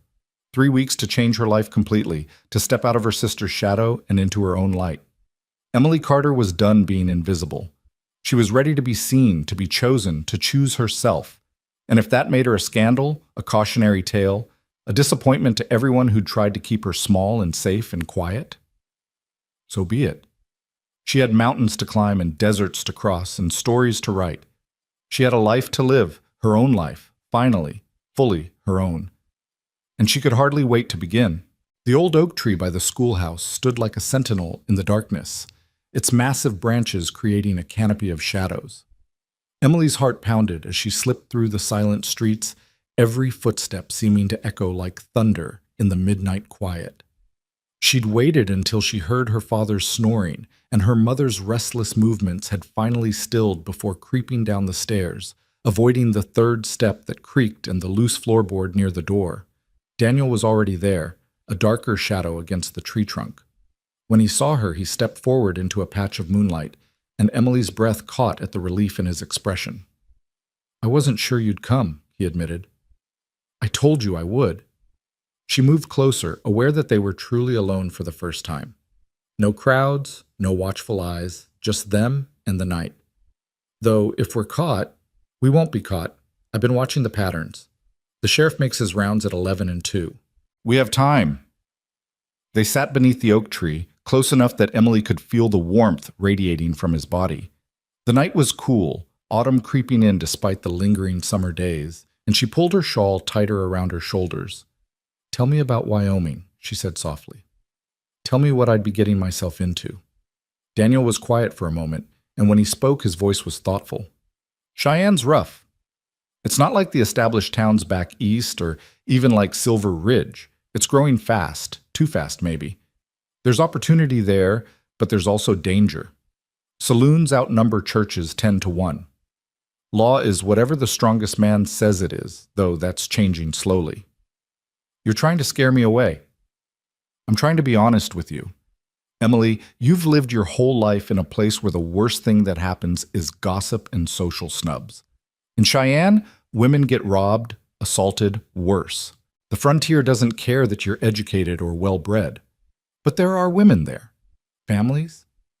Yes, more arriving every day.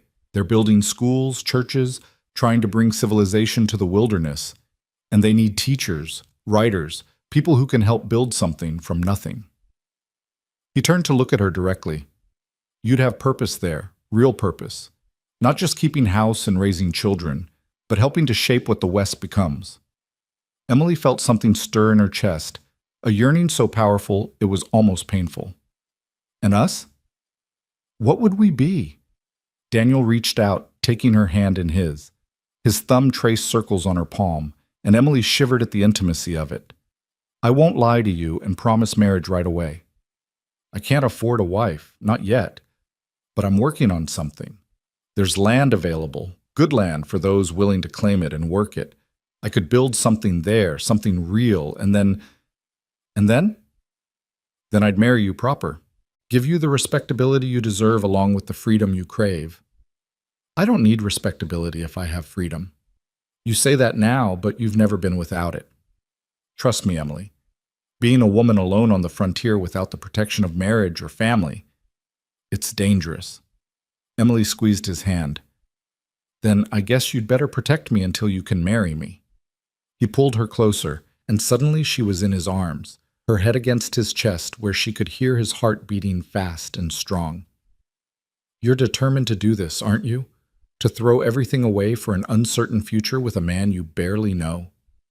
I know enough, Emily said, echoing his words from days ago. I know you see me as I really am. I know you value my thoughts and dreams. I know that when I'm with you, I feel more alive than I've felt in 23 years. She pulled back to look at him. What else do I need to know? He cupped her face in his hands, his thumbs brushing her cheekbones. You need to know that I'm falling in love with you, Emily Carter. God help me, but I am. And that terrifies me more than any mountain or desert ever has. Emily's eyes filled with tears. Why does it terrify you? Because I've never had anything to lose before. Never had anyone who could destroy me by walking away. But you could. You already could. Then I guess we're even, Emily whispered. Because you could destroy me, too. He kissed her then, soft and careful at first, as if she might break or disappear. Emily had never been kissed before, had only read about it in books, but nothing had prepared her for the reality of it. The warmth of his lips, the gentle pressure, the way the world seemed to narrow down to just this moment, just this connection between them. When they finally pulled apart, both were breathing unsteadily. Daniel rested his forehead against hers, his hands still cradling her face. We need a plan, he said. A real plan, not just dreams and wishes. Emily nodded, trying to focus, despite the lingering sensation of his kiss. I've been thinking about that. I have some money saved, not much, but enough for travel. And my grandmother's jewelry, I could sell it in Denver or Cheyenne. I have money saved too, enough to get us started, maybe put a down payment on some land. But Emily, once we leave, there's no coming back. Your family will disown you. Society will condemn you. Are you prepared for that? My family barely owns me now, Emily said with bitter honesty. And society has already condemned me. What's the difference between being a scandal in Silver Ridge and being nobody in Cheyenne? The difference is choice. Here you're a scandal because you danced with me. There, you'd be choosing to live outside the bounds of propriety until we can marry. That's a different kind of judgment. I understand. Emily stood, pacing a few steps away, trying to organize her thoughts. What about Judge Walker? He's already suspicious. Daniel's expression darkened. He's more than suspicious. He warned me today to stay away from you. Said if he caught us together again, he'd find a reason to have me arrested. Fear shot through Emily. He can't do that. You haven't broken any laws. Men like Judge Walker don't need real laws. They make their own. Daniel stood too, moving to her side. Which is why we need to be more careful. And why we might need to leave sooner than planned. How soon?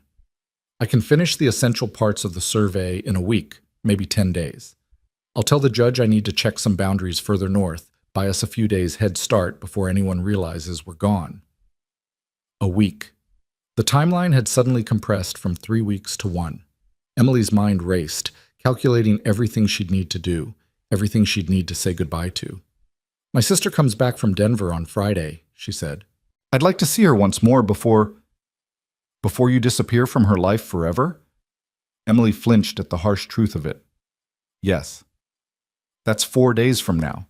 Can you pretend everything is normal for 4 more days? I've been pretending my whole life. What's 4 more days? But her voice caught on the words. The reality was setting in now. She would leave everything behind. Her parents, who despite their flaws, loved her in their limited way. Her sister, who she'd shared a room with for 18 years. The town she'd grown up in, the familiar faces, the known patterns of life. Hey. Daniel pulled her back into his arms. We don't have to do this. You can stay, find a proper husband eventually, have the life you're supposed to have.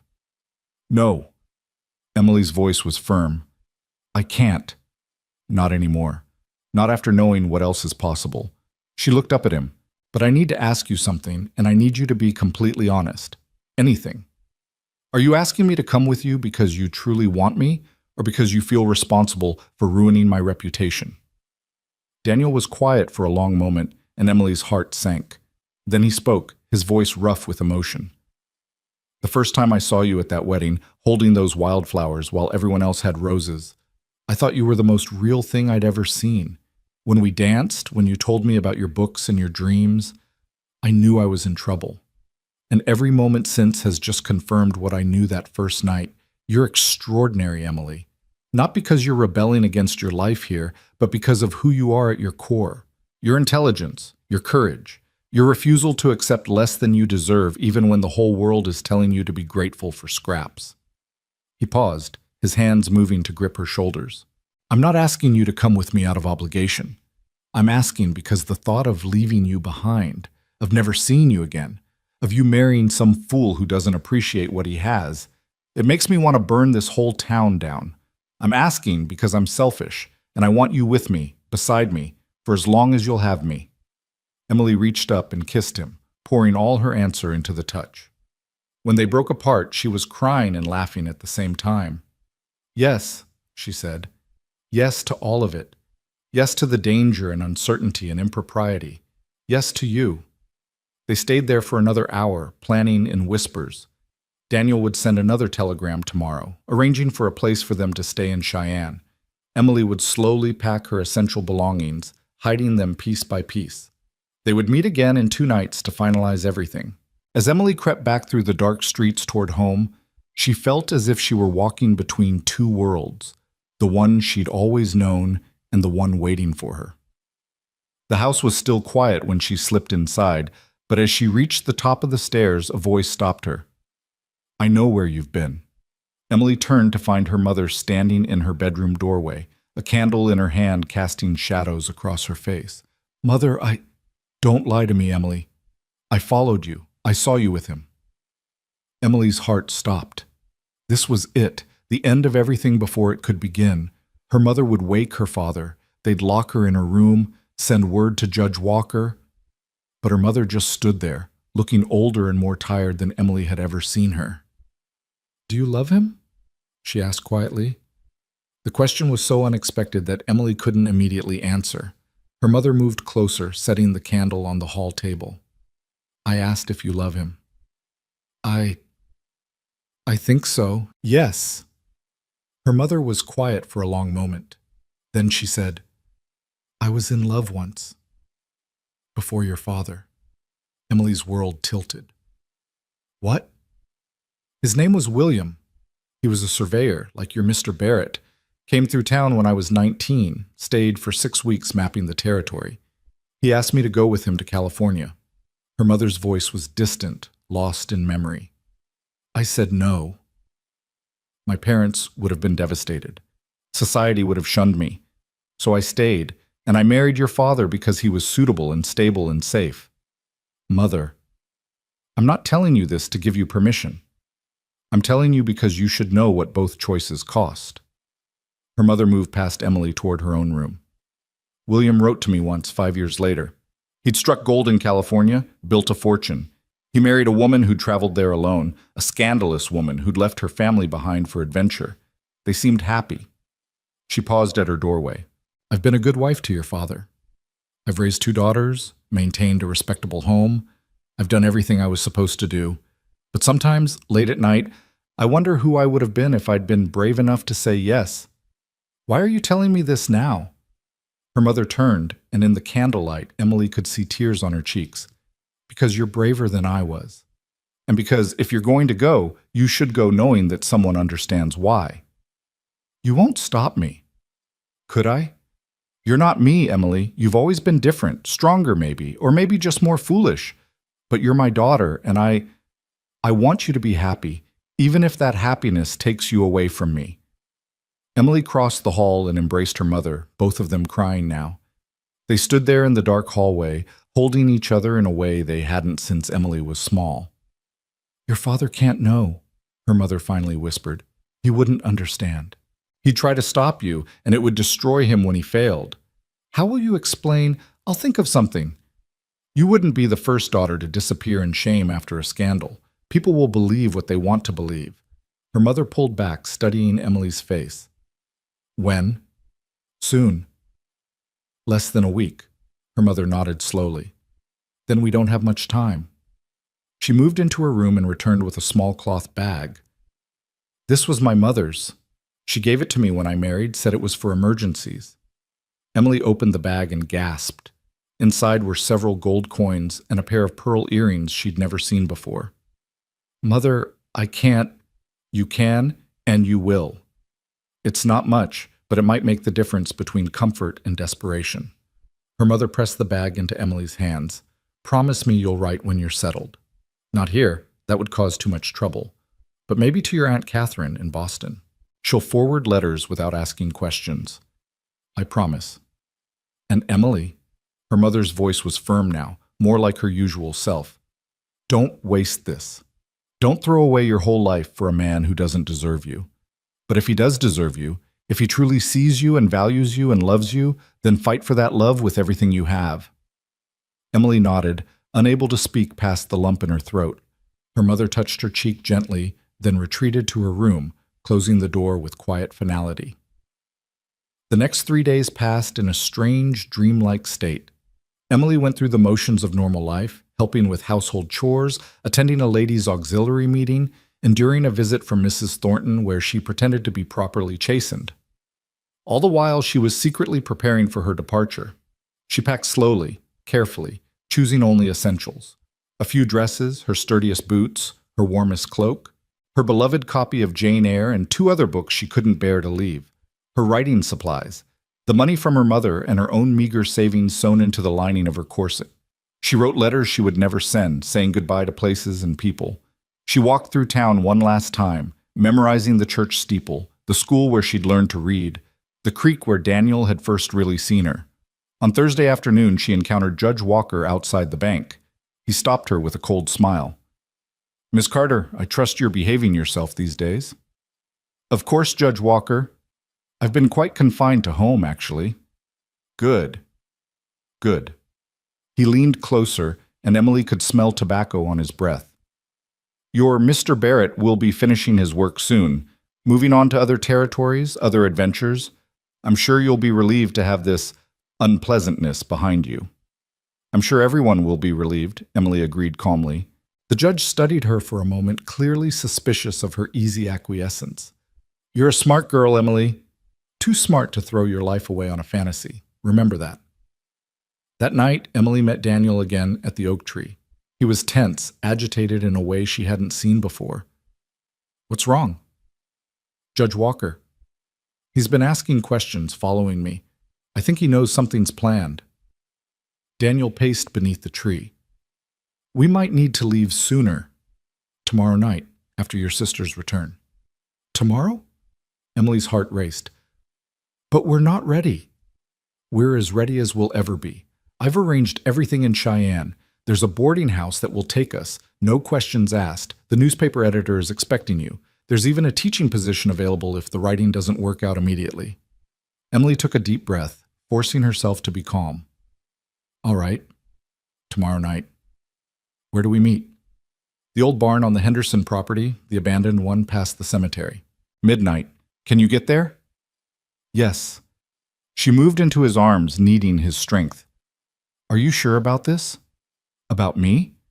He kissed her forehead, her cheeks, her lips. "I've never been more sure of anything in my life." "Are you sure about me?" "Yes." The word came out fierce, determined. "Yes, I'm sure." Friday arrived with unseasonable heat, the sun beating down mercilessly. Emily helped prepare for Lydia's return, her mother watching her with eyes that held secrets and sorrow.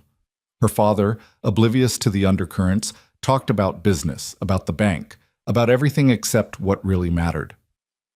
The afternoon coach brought Lydia and Thomas back from Denver. Emily watched from the window as they descended, Thomas helping Lydia down with perfunctory politeness. Even from a distance, Emily could see something had changed in her sister. The glow of new marriage had dimmed, replaced by something harder, more resigned. The family gathered for dinner at the Walker house, a formal affair that felt more like a business meeting than a celebration. Lydia wore a new dress from Denver, expensive and fashionable, but it seemed to weigh on her like armor. She smiled and laughed at all the right moments, but Emily, who knew her better than anyone, could see the strain. After dinner, while the men discussed politics and business, Emily managed to pull Lydia aside into the garden. "How was Denver?" she asked carefully. "Oh, wonderful. So sophisticated. Thomas knows all the best places." Lydia's voice was bright, too bright. "And you? I heard about your situation." "Yes, I imagine everyone's heard." Lydia looked at her then, really looked at her, and Emily saw something unexpected in her sister's eyes. Envy. "He danced with you all night, didn't he? That man, Barrett?" "Yes." "And he sees you? Really sees you, not just as a pretty ornament or a useful connection?" Emily nodded, surprised by the questions. Lydia turned away, looking out at the perfect garden of her perfect new home. "Thomas hasn't really looked at me since our wedding night. Oh, he performs his husbandly duties, takes me to the right places, says the right things in public. But in private, it's like I'm a piece of furniture he acquired. Expensive, beautiful furniture, but furniture nonetheless." "Lydia, do you know what he said to me last night?" "He said I should be grateful. That many men wouldn't have married a girl from a family with financial difficulties, no matter how pretty she was. He did me a favor, apparently." Emily reached for her sister's hand, but Lydia pulled away. "Don't pity me. I made my choice. I wanted security, status, all the things Mother said mattered, and I have them." She straightened her shoulders. "But you, Emily, you could choose differently." "What are you saying?" Lydia turned back to her, and for a moment she looked like the sister Emily had shared secrets with as a child. "I'm saying that if you have a chance at real happiness, at real love, you should take it, whatever the cost, even if it means leaving everything behind. Especially then." Lydia gripped Emily's hand suddenly, tightly. Don't end up like me, Em. Don't wake up one day in a beautiful house with a successful husband and realize you've traded your soul for respectability. It's not too late for you. Yes, it is. I'm Mrs. Thomas Walker now. That's who I'll be until I die. She squeezed Emily's hands once more, then let go. But you're still Emily Carter. You can still choose who you become. They went back inside, and Emily knew it was goodbye, though neither of them said the word. When the evening ended and the Carters walked home, Emily looked back once at her sister standing in the doorway of the Walker house, a silhouette against the light, already becoming a stranger. At home, Emily pleaded exhaustion and retired early. She lay in bed fully dressed, listening to the house settle into sleep. At 11:30, she rose, gathered her hidden bundle of belongings, and crept downstairs. At the door, she found her mother waiting in the darkness. They didn't speak. Her mother simply pulled her into a fierce embrace, holding her as if trying to memorize the feel of her daughter in her arms. Then she pushed Emily toward the door, turning away before she could see her leave. Emily slipped out into the night, her bundle clutched against her chest, her heart pounding so hard she was sure the whole town could hear it. The streets were empty, the moon hidden behind clouds. She made her way carefully through the familiar paths that would soon be only memories. The old Henderson barn loomed against the sky, a darker shadow in the darkness. As she approached, a figure separated from the wall, Daniel, with 2 horses ready. "You came," he breathed, pulling her into his arms. "Did you doubt I would?" "Every second." He kissed her hard, desperately, as if he'd been afraid he'd never get the chance again. "We need to go." Judge Walker had men watching my boarding house. They might have followed. The sound of approaching horses cut him off. Lights appeared on the road. Torches, lanterns, moving fast toward them. "Mount up," Daniel commanded, practically throwing Emily onto one of the horses. She'd ridden before, but never astride, never in skirts. She hitched them up without regard for modesty, gripping the saddle horn as Daniel swung up onto his own horse. "Can you ride hard?" "I can try." "That's my girl." They kicked the horses into motion just as the lights crested the hill. Shouts rose behind them. Judge Walker's voice, her father's, others she couldn't identify. Daniel led them off the road immediately, plunging into the darkness of the open prairie. Emily held on desperately as her horse followed Daniel's, trusting the animal's night vision and Daniel's knowledge of the terrain. Behind them, the shouts grew fainter, but didn't disappear. They were being pursued. They rode for what felt like hours, but was probably less than one, Daniel leading them through streams to break their trail, doubling back, using every trick he knew. Finally, as they climbed into the foothills, he called a halt. They sat on their horses, listening. No sounds of pursuit reached them, only the normal night noises of the wilderness. "We lost them," Daniel said, "but they'll pick up our trail come dawn. We need to keep moving, get as far as we can while it's still dark." "Where are we going?" "There's a way station about 20 miles north. We can rest there, change horses, then push on to Denver.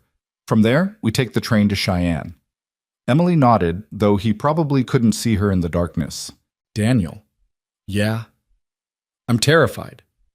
She heard him move his horse closer, felt his hand find hers in the darkness. "So am I. But Emily?" "Yes." "I'm also free. For the first time in my life, I'm completely free. And so are you." As they rode on into the night, leaving Silver Ridge and everything Emily had ever known behind, she realized he was right. She was terrified, exhilarated, uncertain of everything except the man beside her. She had thrown away respectability, family, safety, all for love, and the promise of a life that was truly her own. The Emily Carter who had stood in her sister's shadow at a wedding just weeks ago would have been horrified. But that Emily was gone, left behind in a town that had never really seen her anyway. The woman riding through the darkness toward an uncertain future was someone new, someone brave, someone who chose love over safety and freedom over respectability. As the first hints of dawn touched the eastern sky, painting the mountains in shades of pink and gold, Daniel reached over and took her hand again. "No regrets?" he asked. Emily thought of her mother's tears, her father's anger, Lydia trapped in her beautiful cage. She thought of Mrs. Thornton's gossip and Judge Walker's threats and 23 years of being invisible. "No regrets," she said firmly. Only possibilities. They rode on as the sun rose, two silhouettes against the vast Colorado sky, heading toward whatever adventures awaited them in the wild territories beyond. Behind them, Silver Ridge was waking up to scandal, to empty places where Emily should have been, to the shocking news that the quiet Carter girl had run away with the stranger. Let them talk, Emily thought. Let them shake their heads and clutch their pearls and warn their daughters about the dangers of reading too many books and dancing with unsuitable men. She had chosen her own story, and she would write it herself, 1 mile at a time, 1 day at a time, with the man who had seen her when no one else would look. The proper ending for a proper girl would have been different: reconciliation, a suitable marriage, a place in society maintained. But Emily had never really been a proper girl, had only played one out of duty and fear.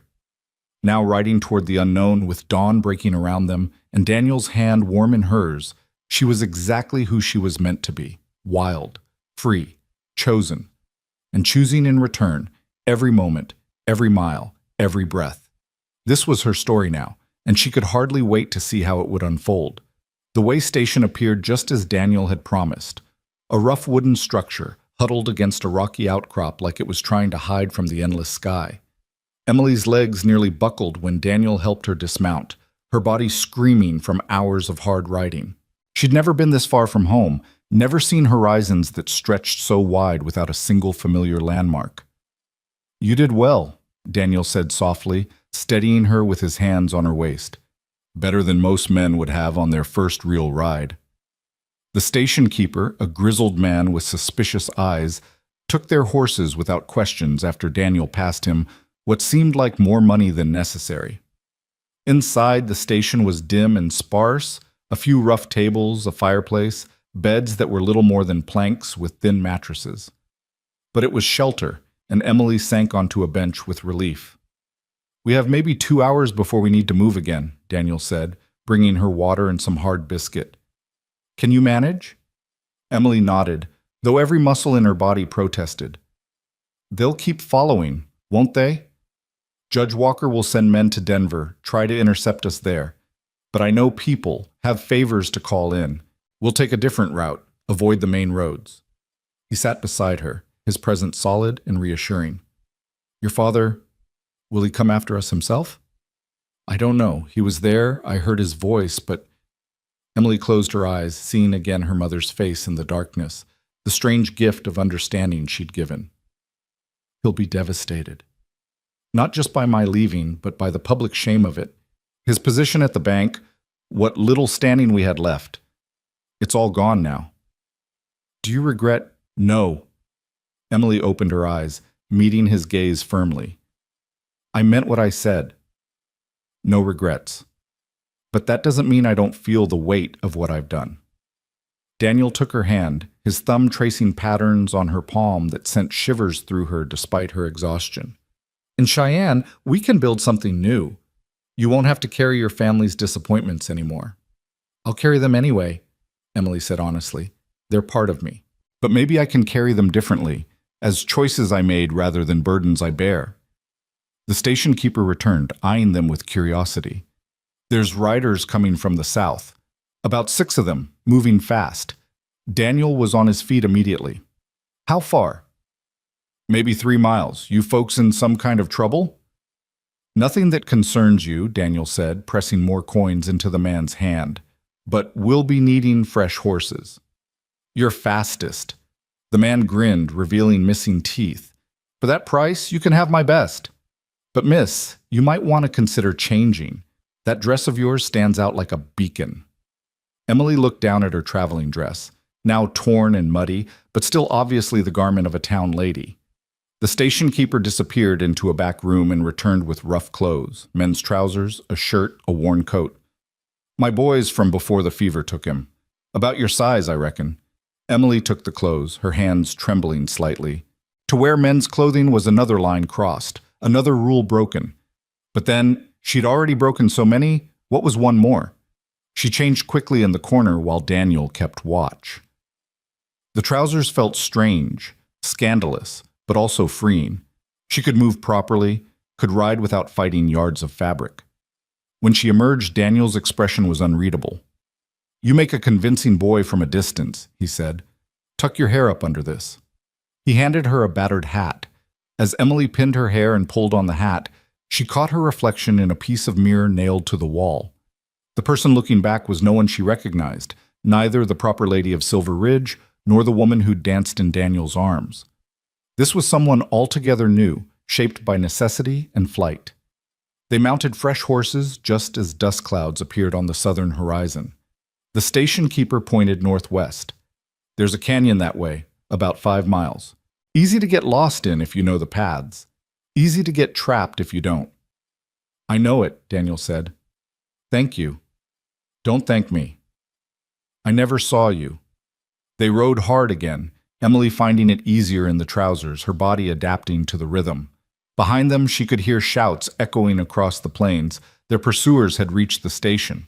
But Daniel led them into the canyon he'd mentioned, and soon they were winding through a maze of red rock and shadow. They won't follow us here, he said when they finally slowed. Too dangerous without a guide, and Judge Walker's men are townfolk, not trackers. The canyon was beautiful in an alien way, all sharp edges and ancient stone. Emily had read about such places but never imagined she'd see them. They rode in silence for hours, the only sounds the horses' hooves on stone and the occasional cry of a hawk overhead. As the sun reached its zenith, Daniel led them to a hidden grove where a spring bubbled up from the rocks. They dismounted and Emily practically fell into Daniel's arms, her legs refusing to hold her. I'm sorry, she gasped. I'm not as strong as I thought. You're stronger than you know, he said, helping her to sit by the spring. You've been riding for 12 hours straight. Most people would have collapsed hours ago. Emily cupped water in her hands, drinking deeply, then splashed her face. The cold shocked her back to alertness. How much further to Denver? We're not going to Denver anymore. Too risky. There's a mining camp about 30 miles west. We can catch a freight wagon from there to Laramie, then take the train to Cheyenne. He sat beside her, pulling out more provisions from his saddlebags. It'll take longer, but it's safer. A mining camp, Emily repeated, trying to imagine it. I've read about them. Rough places. Very rough. You'll need to keep up the boy disguise, keep your head down, don't speak unless necessary. He looked at her seriously.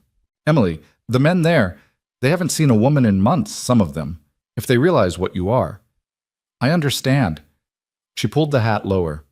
I can do this. They rested for an hour, then rode on. The landscape changed as they climbed higher, the desert giving way to pine forests and mountain meadows. It was beautiful and terrifying in equal measure, so vast that Emily felt like she might disappear into it entirely. As darkness began to fall, lights appeared ahead. The mining camp, a collection of tents and rough buildings clinging to the mountainside like mushrooms. Even from a distance, Emily could hear the noise, shouting, laughter, the tinny sound of a poorly played piano. Daniel led them to the edge of camp, where a large tent served as a makeshift stable. The man there, less rough than Emily expected, took their horses with barely a glance. Looking for Mac's outfit? He asked Daniel. They're heading to Laramie tomorrow dawn. That's the one, Daniel confirmed, his voice rougher than usual, fitting into this world with an ease that reminded Emily how little she really knew about his past. They made their way through the camp, Emily keeping her head down, her hands in her pockets. The smell hit her first. Unwashed bodies, cheap whiskey, something rotting. Then the sights. Men staggering drunk, fights breaking out and ending just as quickly. Women in low-cut dresses calling from tent flaps in voices that made Emily's cheeks burn, even though she didn't fully understand what they were offering. Daniel steered her quickly to a boarding tent that was marginally cleaner than the rest. The proprietor, a woman with hard eyes and harder lines around her mouth, looked them over. 2 beds? She asked. 1 room, Daniel said. My brother's young, needs looking after. The woman's gaze lingered on Emily for a moment that felt like forever. Then she shrugged. Your business. Payment up front. The room was barely large enough for a single bed and had walls so thin Emily could hear every conversation, every argument, every other sound from the adjoining spaces. She sat on the bed's edge, afraid to touch anything. I know it's not what you're used to, Daniel began. Nothing about this is what I'm used to, Emily said, then surprised herself by laughing. A week ago, my biggest scandal was dancing too long at a barn dance. Now I'm dressed as a boy in a mining camp, running from the law. Daniel sat beside her, and even that simple proximity felt dangerous in this place where the normal rules clearly didn't apply. Are you frightened? Terrified, Emily admitted, but also, she searched for the right word, alive. More alive than I've ever been. Is that strange? No. Fear and freedom often feel the same at first. He took her hand, careful to make it look brotherly to anyone who might glance in. Try to sleep. Tomorrow will be harder. Emily lay down, fully clothed, the hat still pulled low. Daniel sat against the wall, keeping watch. Through the thin walls came the sounds of the camp's nightlife, fights, singing, weeping, and other sounds that made her pull the thin blanket over her head. But eventually, exhaustion won, and she slept. She woke to Daniel shaking her shoulder gently. Time to go.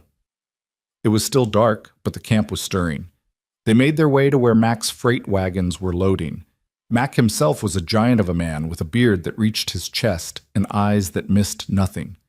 You the ones needing passage to Laramie? He looked them over carefully. It's dangerous territory. Indians have been restless, and there's talk of bandits near South Pass. We can pay, Daniel said simply. Can you shoot? Yes. Mac's gaze moved to Emily. What about the boy? He can shoot, Daniel lied smoothly. He better be able to. Everyone earns their passage one way or another. Mac named a price that seemed enormous to Emily, but Daniel paid without haggling. We leave in 10 minutes. You ride in the supply wagon. The supply wagon was loaded with mining equipment, sacks of flour, and other goods. Emily and Daniel squeezed in among the cargo, using sacks as makeshift seats. As the wagon lurched into motion, Emily caught her last glimpse of the mining camp already being swallowed by morning mist. The journey to Laramie took 3 days. 3 days of bone-jarring travel, of sleeping under the wagon, of eating around the campfire with men who told stories that made Emily glad for her disguise. She learned to respond to boy without flinching, to spit tobacco juice, or pretend to walk with the rolling gait of someone used to riding. On the second night, they were attacked. It happened so fast Emily barely had time to scream. One moment they were settling in for sleep, the next the air was full of arrows and gunfire. Daniel threw her under the wagon, pressing a revolver into her hand. Only if they get close, he shouted over the noise. Then he was gone, firing from behind a boulder. Emily lay there, the gun heavy in her shaking hands, watching boots run past, hearing men scream. A figure dropped beside the wagon, one of the bandits, she realized, reaching for the supplies. Without thinking, she raised the gun and fired. The man jerked and fell. Emily stared at him, at the spreading dark stain on his shirt, unable to process what she'd done. Then Daniel was there, pulling her out, holding her as she shook. You saved the supplies, Mac said later, after the bandits had fled and they were counting their dead. 2 of Mac's men, 4 bandits. That took courage, boy. Emily said nothing. She couldn't stop seeing the man fall, couldn't stop feeling the gun's kick in her hand. Daniel stayed close that night, and when she woke crying from nightmares, he held her despite the risk of their disguise being discovered. The first kill is always the hardest, Mac said the next morning, misreading her distress. But out here, it's kill or be killed. You did what you had to do. Laramie appeared on the 3rd day like a miracle. A real town with real buildings and a train station with gleaming rails that led to Cheyenne. They said goodbye to Mac, who shook Emily's hand with surprising gentleness. You did good, boy. Your brother's lucky to have you. At the station, Daniel bought tickets while Emily waited, still in her boy's clothes, still feeling the weight of the last few days. When the train arrived, belching steam and noise, she almost cried with relief. Their compartment was small but private. As soon as the door closed, Emily collapsed onto the bench, pulling off the hat and letting her hair fall free. It's over, Daniel said, sitting beside her. The worst is over. In a few hours, we'll be in Cheyenne and you can be yourself again. Can I? Emily looked at her hands, still dirty from the trail, one with a blood stain she couldn't quite wash out.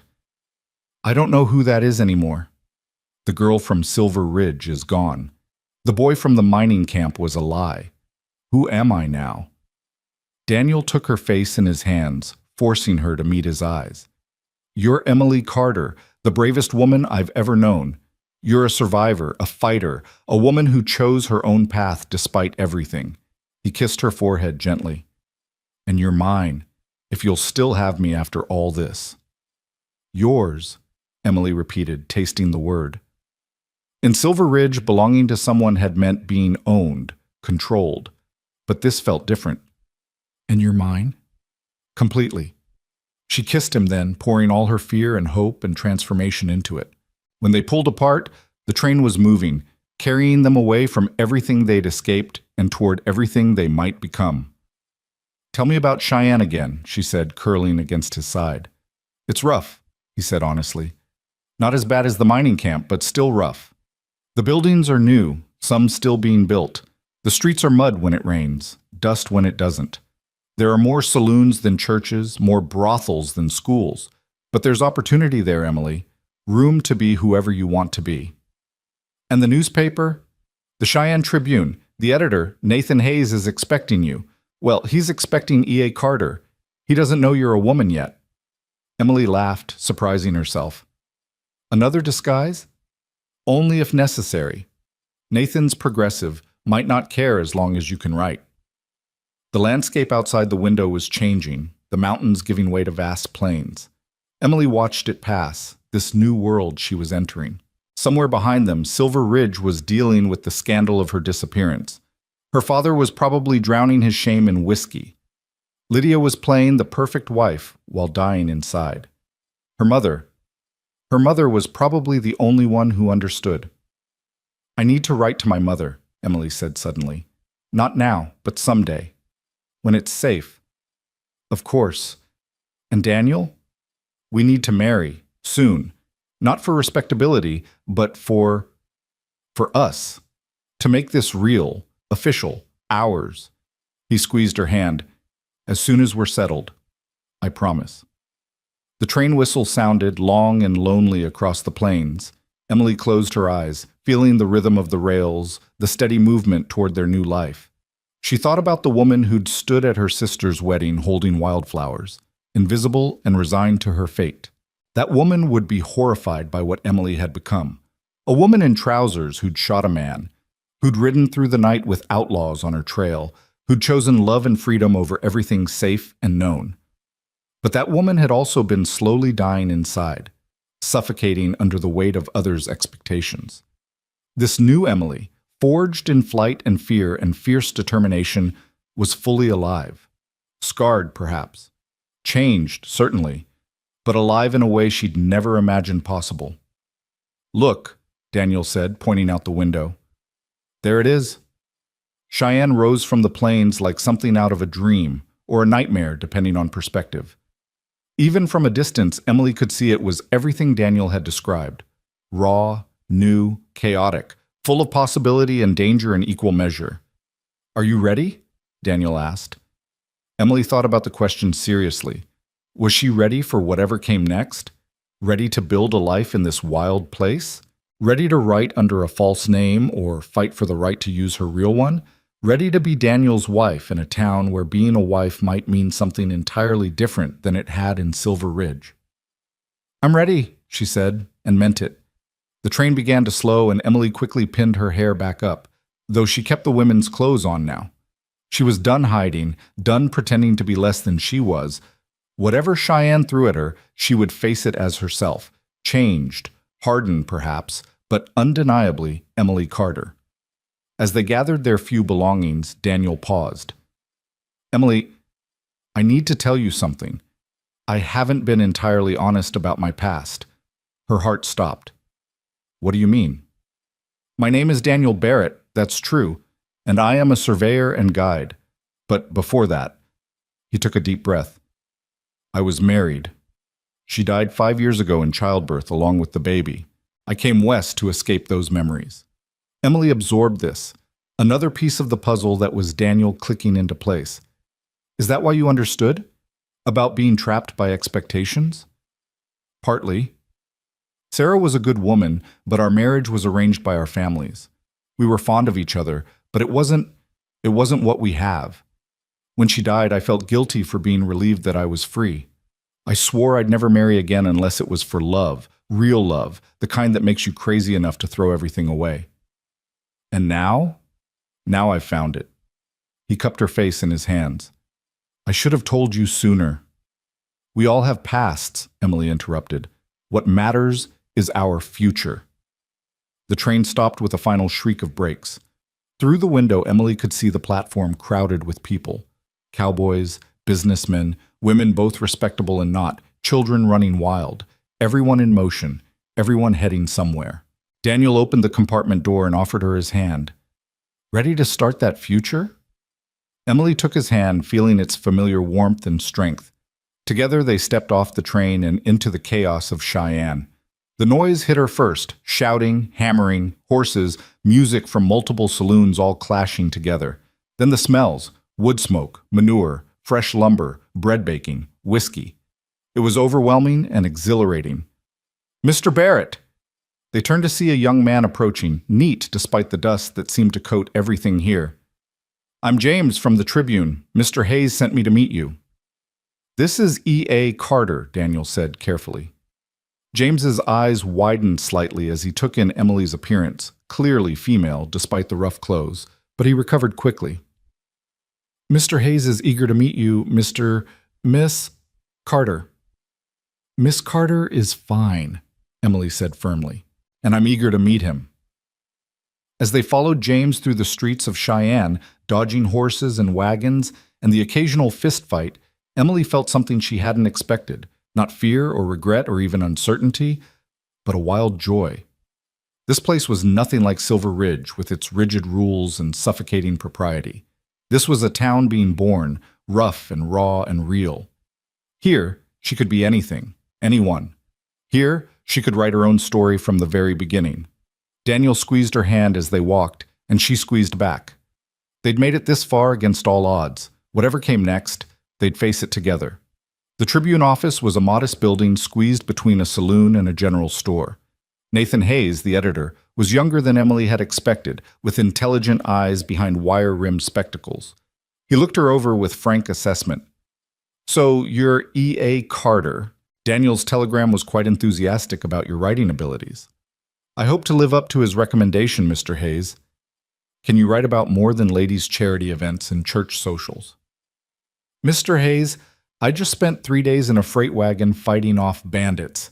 I think I can manage more than social notes. He laughed, sudden and genuine.